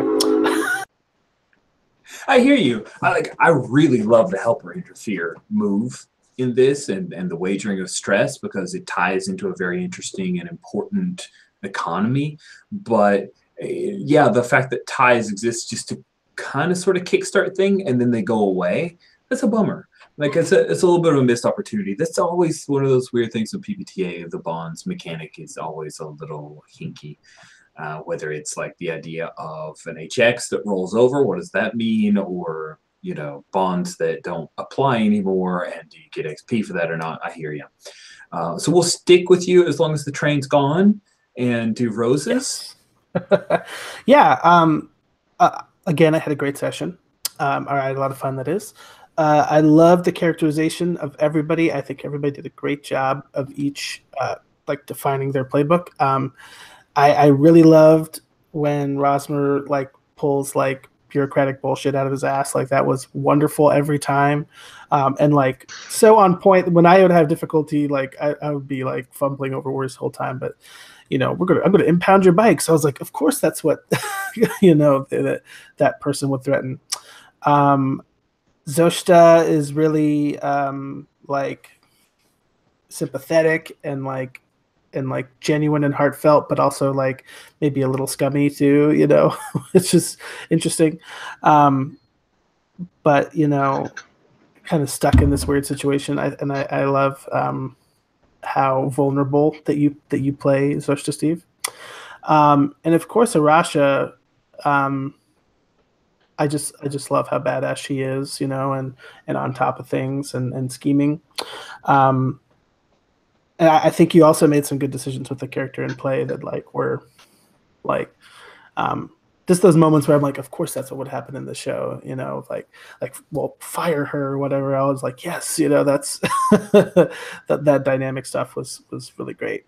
So that was really cool. And one thing I thought you did too, Powell, one more rose for you. I don't know if this was intentional or not, but I you know, I had that little interaction with Kanan, and I was like, it's not about the money. Money means nothing to me. And then Arasha's like, here's a credit chip for your service or whatever. So that was very poignant to me in that moment. So thanks for that. So great, Roses. Thank you so much. You definitely raised the bar on that feedback. Thank you. Let's jump over to you, Dozer. What roses did you have? I'd give roses to everyone. I think I agree that everyone role played really well. I really liked. I thought you did a great job reading the system. I think the system works really well on its just Cartel itself. I'd be very interested in playing a straight up Cartel game. I think you've adapted it really well to Star Wars. I like how I just like a lot of the mechanics. I like the stress mechanic. I like the fact that I like the stress relief tactics, because a lot of times it's hard to know when players should judge when their characters would do stupid things just because. And I think that's a good rule that helps reinforce the notion that a lot of times you do stuff that's not at all strategic or smart, but it's just what you need to do in the heat of the moment. And I'm looking with my 5 stress. I'm going to be doing a lot of that in the next session if I stick with Rosmer. I liked how deadly the combat's rules were. I thought that really worked well for this kind of genre. And yeah, I just overall this was a very enjoyable session. So thanks again to everyone for playing this. Thanks, Dozer. Paolo, what roses did you have to hand out? First, I wanted to comment. I don't think that Rosmer is necessarily too deep, because the bodies were gone, and there's not much. There's like nothing evident that he's crooked or something. You can always brace it off that a meeting with the informant went south and something like that. So I think he's salvageable. And regarding time, because you probably need time to recuperate from the butter tank, I think with my mist still on the table, we might need to do like a time skip. Like next week, after I like dealt with this like fail of my gang and you recovered, and then we can like again reintegrate. So time is also not a big constraint over here. So I think Rosmer is still playable. Yeah, I think if I may chime in on that note, definitely there's no evidence there's no danger. I don't think there's a big danger of him getting busted as corrupt. I think the biggest problem for him is explaining how he lost an arm to perps who are no longer present. And I could use any ideas you all could have and explain the way out. And if we could do that, then yeah, I agree that he could still be perfectly playable and just manage the continuing heat. But yeah, that's my thing. I just need to figure out a good BS story for that. Yeah, I got no idea. Venus did so great job. But the button disappeared somewhere. I don't know. Yeah, we've got a week to figure that out. The captain's just sitting there eating some paste. Like, where did these guys go? No. No bodies means that you can blame it on anyone who wants, and you can hit hard on your schemes. You can just blame it on anyone because there are no bodies. So this could have been anyone. That's true. It's a lot easier than you think. Yeah, the world is a wide open book for me. Yeah, it's perfect.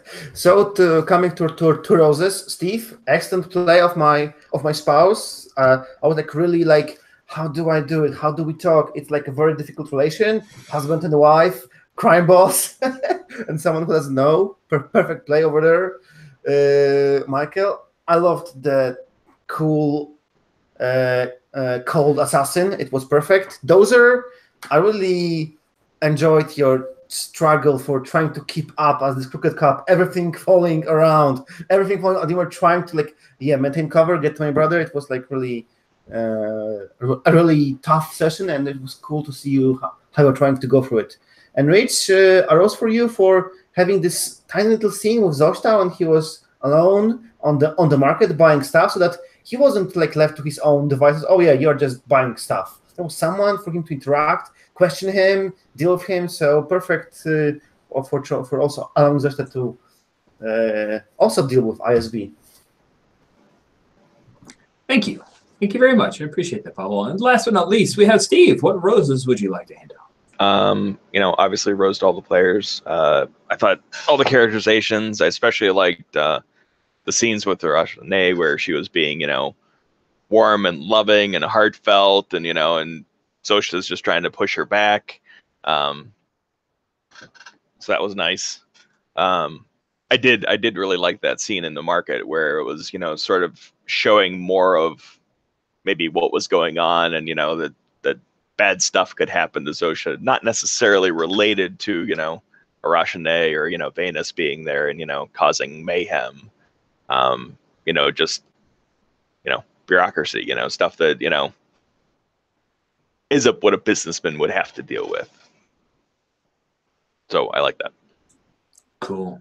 Oh, and those are just added in. Appreciate Steve's adding the personal drama by playing the spouse who's striving for legitimacy through the bantha. Absolutely. The happy bantha has been like this gift that you handed to me, and it's been great. I wrote it hard. I wrote that bantha hard for 2 sessions. Now we got to have a dinner party. I'm glad you guys really enjoyed the scene with Kara, because I enjoyed showing the characters like trying to be the ISB agent and trying to say like, here are the things that are going. It's like a little bit of the Greek chorus of like, here are the threats that are on the board, and here's me reacting to my partner who I don't really understand how things work out, and I double check the logs and it doesn't go this way. And I was very happy when people picked in the little bits of like the you people and your kind, and the little aspects of that imperial mentality of like, yeah, I'm here to help out your kind, and your people really need a leg up and people to believe in you because you don't have the chances. I'm glad that worked. I really enjoyed probably your choices as a Rashane. The firing, thank you for highlighting that, Michael Barford, because that was like the shocker moment. Barford, you had some one-liners that were like Cad Bane-worthy. I've really super loved it. Those are sometimes it can be difficult in games when you fail several times in a row. And like as an MC, I'm a fan of your character, but I've got to make life hard. And you kept a great attitude, and I really appreciate that. And I hate your dice for you. And I think you guys, Zoshta's an awesome character. I love seeing it realized, Steve, like seeing it from an NPC to seeing him, like he's growing up. As bad as his choices kind of are, he is growing up. Still making bad choices. I'm trying to. Yeah. Still making bad choices, but like we see that, his sister had some influence on him, like caring about family and wanting to do the right thing, even though the wrong thing is how he does it. I was happy that I was able to insert some moves, and you guys were okay with that, like me kind of jumping in the middle of conversation to go, this move's what we're hitting. And I think that as I get more comfortable with that, I'll do it more, probably be rolling more in the next session. I promise you'll be rolling a lot. You may not like me at the end of it because I make you roll a lot, but hey, I think Cartel's super interesting. I find it fascinating how it is engineered towards hard conversations and gives you some mechanics around it. There are a lot of games where people will get into really like these dramatic conversations, but there's no teeth to it, right? There's no, I can lie as much as I want, you know, oh, well, I have to remember 5 sessions worth of data to know if you're lying. Or sometimes I have the meta thing of like, I know you're lying, but do I play my character knowing you're lying? And having a mechanic that says, no, you can't use falsehoods it's a head trip. It's like, okay, I gotta take a second, but that's why I really was happy you guys were cool with engaging in it, because I think it's interesting. It's super interesting. So I would consider some things that I still can get used to and improve upon from running Cartel, but I consider this a vastly more successful session than our first half session. Feeling pretty happy, looking forward to stuff. Dozer, you pointed out maybe the ISB isn't the way you want to go. I think that Rosmer is absolutely playable, has some really interesting aspects. But also seeing Kanan as this scummy little hawk who's got his own little gang working for the Druglord, that could be fun too. I am open to either of them. I think you will do a great job either way. So thank you guys so much for playing and giving me some good feedback after the fact. This has been a super fun session, and we'll see you guys as we finish things off in 1 week. Yes, thank you all. Done. See you next